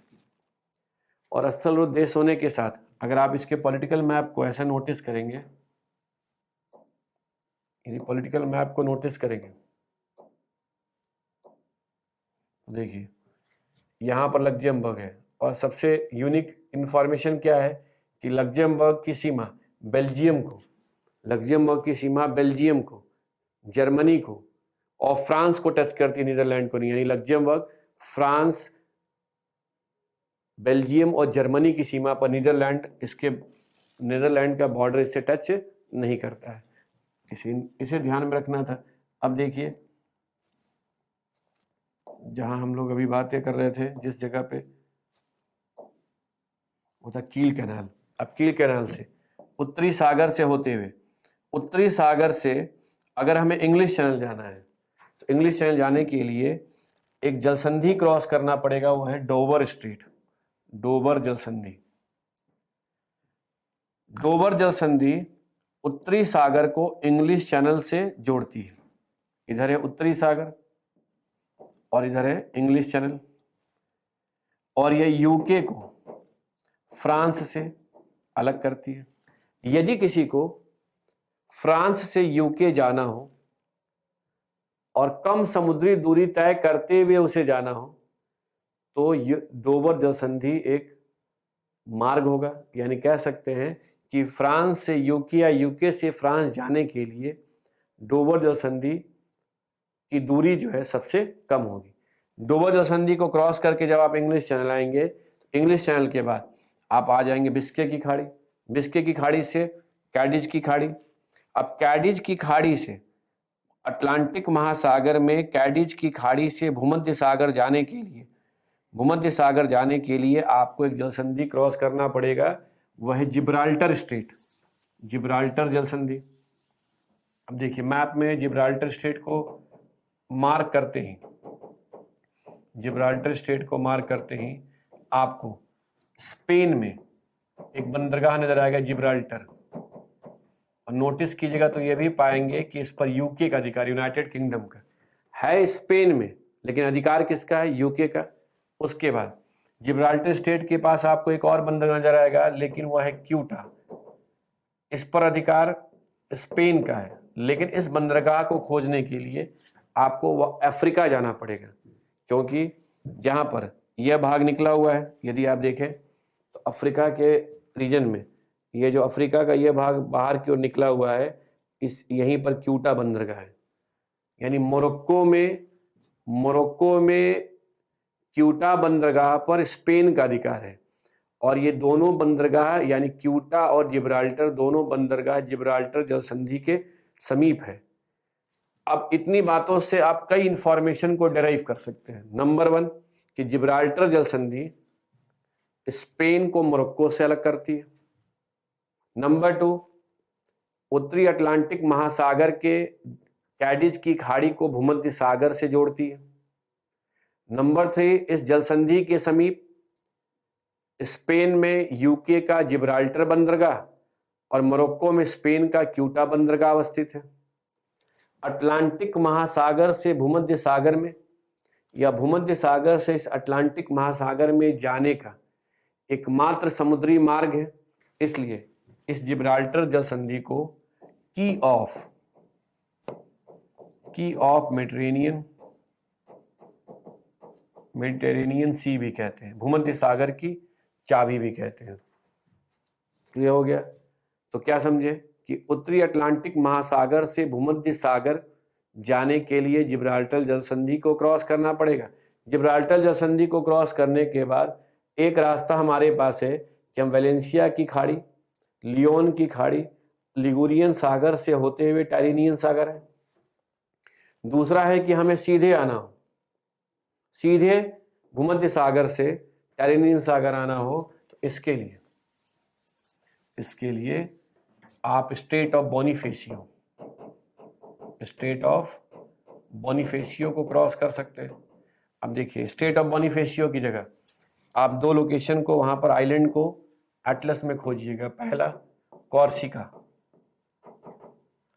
कॉर्सिका जिस पर फ्रांस का अधिकार है, दूसरा सार्डिनिया जिस पर इटली का अधिकार है। तो ध्यान से देखिए, यह है कॉर्सिका और यह है सार्डिनिया। अगर इन दोनों को अगर आपने एटलस में देख लिया, मार्क कर लिया, तो इन दोनों के बीच में जो जल संधि है वो बोनिफेशियो जल संधि है। अब इसके आधार पर आप क्या कह सकते हैं कि बोनिफेशियो जल संधि फ्रांस के कॉर्सिका द्वीप को इटली के सार्डिनिया द्वीप से अलग करती है और भूमध्य सागर को टाइरेनियन सागर से जोड़ती है। अब ध्यान दीजिए, जब आप पहुंच गए टाइरेनियन सागर, तो टाइरेनियन सागर के साथ यहां दिखाई देगा सिसिली द्वीप। तो सिसिली द्वीप से अगर हमें इटली के प्रायद्वीप पर जाना हो, तो यहां पर एक और जल संधि है। वो जल संधि कौन सी है? Straight of Messina.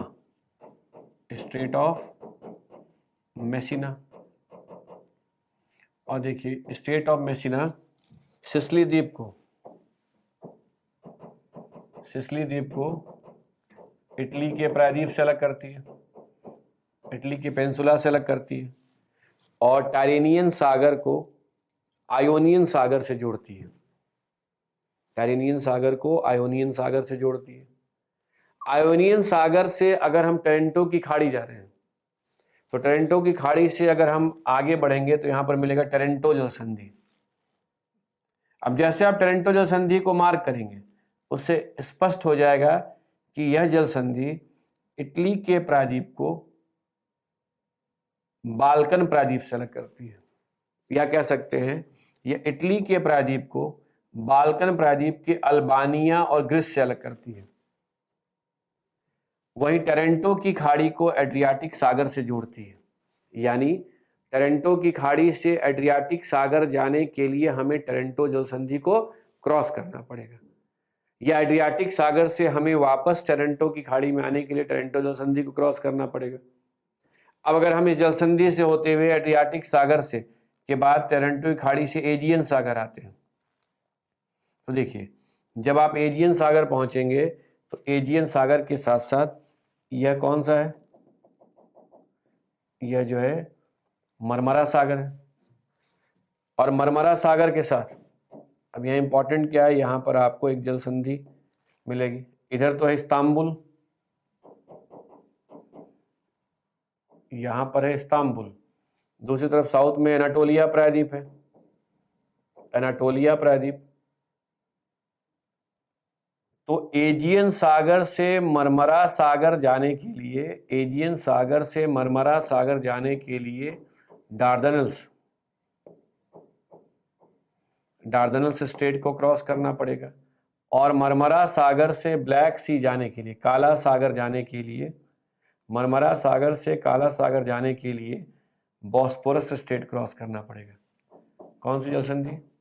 Bosporus state cross करना पड़ेगा। यानी बॉस्पोरस जल संधि और दार्डनल्स जल संधि दोनों ही टर्की के इस्तांबुल को एनाटोलिया प्रायद्वीप से अलग करती है, लेकिन दार्डनल्स जल संधि एजियन सागर को मरमरा सागर से जोड़ती है, और बॉस्पोरस जल संधि मरमरा सागर को काला सागर से जोड़ती है। बॉस्पोरस जल संधि से को क्रॉस करने के बाद जब आप काला सागर पहुंचेंगे, तो काला सागर से एजियन सागर जाने के लिए, काला सागर से अजोब सागर जाने के लिए आपको कर्च स्टेट क्रॉस करना पड़ेगा। कर्च स्टेट की एक तरफ क्रीमिया प्रायद्वीप है, पेनिनसुला, दूसरी तरफ रशिया है। और देखिए जैसे आप यहाँ पहुंचेंगे तो यह है क्रीमिया प्रायद्वीप, और इस क्रीमिया प्रायद्वीप के साथ यहाँ पर है स्ट्रेट ऑफ कर्च। कर्च जल संधि क्रीमिया प्रायद्वीप को रसिया से अलग करती है और काला सागर को अजोब सागर से जोड़ती है। ये था सेकंड स्टेप, यानी पहले जो आपने बेस बनाया, जो आपके सी और गल्फ या आइलैंड को लेकर एक बेस बना था, उसको ही ध्यान में रखते हुए आपने स्ट्रेट और कनाल को तैयार कर लिया। अब देखिए मेरे साथ अब तक डिस्कस किए गए टॉपिक को एक बार विजुलाइज करने का कोशिश कीजिएगा, सामने एटलस रखिएगा, फिर उसके बाद आउटलाइन मैप में मार्क कर लीजिएगा, एटलस की सहायता से मार्क कर लीजिएगा, जिससे कि आपका अपना नोट्स तैयार हो जाएगा। तो चलिए देखते हैं कि आप कितना मेरे साथ मुझे फॉलो कर पाते हैं। तो आइसलैंड से नॉर्वे जाने के लिए नॉर्वेनियन सागर को क्रॉस करना होगा। नॉर्वे स्वीडन से होते हुए फिनलैंड जाने के लिए फिनलैंड की खाड़ी को क्रॉस करेंगे। फिनलैंड से एस्टोनिया जाने के लिए स्वीडन से फिनलैंड जाने के लिए बूथनिया की खाड़ी को क्रॉस करेंगे, और फिनलैंड से एस्टोनिया जाने के लिए फिनलैंड की खाड़ी को क्रॉस करेंगे। एस्टोनिया से लातविया में जाने के लिए रीगा की खाड़ी पहुंचेंगे। लातविया से लिथुआनिया बाल्टिक सागर पहुंचेंगे। बाल्टिक सागर के तट पर रशिया की कलिनिंग्राड को देखते हुए हम जब आगे बढ़ेंगे तो पोलैंड से जर्मनी जाएंगे। जर्मनी का वहाँ पर बाल्टिक सागर के तट पर कील बंदरगाह मिलेगा। उसी बंदरगाह से होकर हम कील कैनाल में क्रॉस करेंगे, जिससे बाल्टिक सागर से सीधे उत्तरी सागर में आ जाएंगे।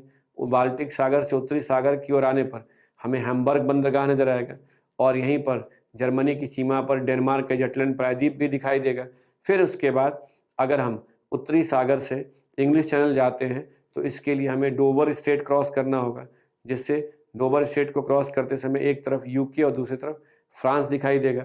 डोवर जल संधि को क्रॉस करके इंग्लिश चैनल में आएंगे। इंग्लिश चैनल के बाद जब हम बिस्के की खाड़ी पहुंचेंगे तो बिस्के की खाड़ी से होते हुए फ्रांस और स्पेन से होते हुए पुर्तगाल आएंगे, और पुर्तगाल से होकर स्पेन की कैडिज की खाड़ी आएंगे। कैडिज की खाड़ी से भूमध्य सागर आने के लिए जिब्राल्टर जल संधि को क्रॉस करेंगे। जिब्राल्टर जल संधि के समीप यूके का जिब्राल्टर और स्पेन का क्यूटा बंदरगाह नजर आएगा। जिब्राल्टर जल संधि से भूमध्य सागर के आने के बाद हमारे पास दो रास्ते हैं। एक तो हम वेलेंसिया की खाड़ी, लियोन की खाड़ी, लिगुरियन सागर से होते हुए टारेनियन सागर जा सकते हैं, लेकिन हम लोग गए सीधा भूमध्य सागर से बोनिफेशियो स्टेट क्रॉस करके टारेनियन सागर, जहाँ में फ्रांस का कॉर्सिका द्वीप और इटली का सार्डिनिया द्वीप नजर आया।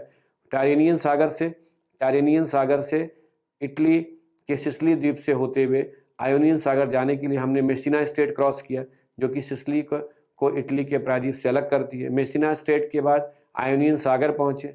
आयोनियन सागर से टोरंटो की खाड़ी गए। टोरंटो की खाड़ी से टोरंटो स्टेट क्रॉस करके एड्रियाटिक सागर गए और वहां से वापस लौटे। इसी जल संधि से क्रॉस करने के बाद हम लोग एजियन सागर पहुंचे। एजियन सागर से मरमरा सागर जाने के लिए दार्दनस जल संधि क्रॉस किए। मरमरा सागर से काला सागर जाने के लिए बॉस्फोरस जल संधि क्रॉस किए। इस दोनों ही जल संधि को क्रॉस करते समय हमने एक तरफ इस्तांबुल देखा, दूसरी तरफ हमने टर्की के अनाटोलिया प्रायद्वीप को देखा। काला सागर से अजोब सागर जाने के लिए हमें कर्च जल संधि को क्रॉस करना पड़ा, जहाँ एक तरफ क्रीमिया प्रायद्वीप और दूसरी तरफ रसिया नजर आया था।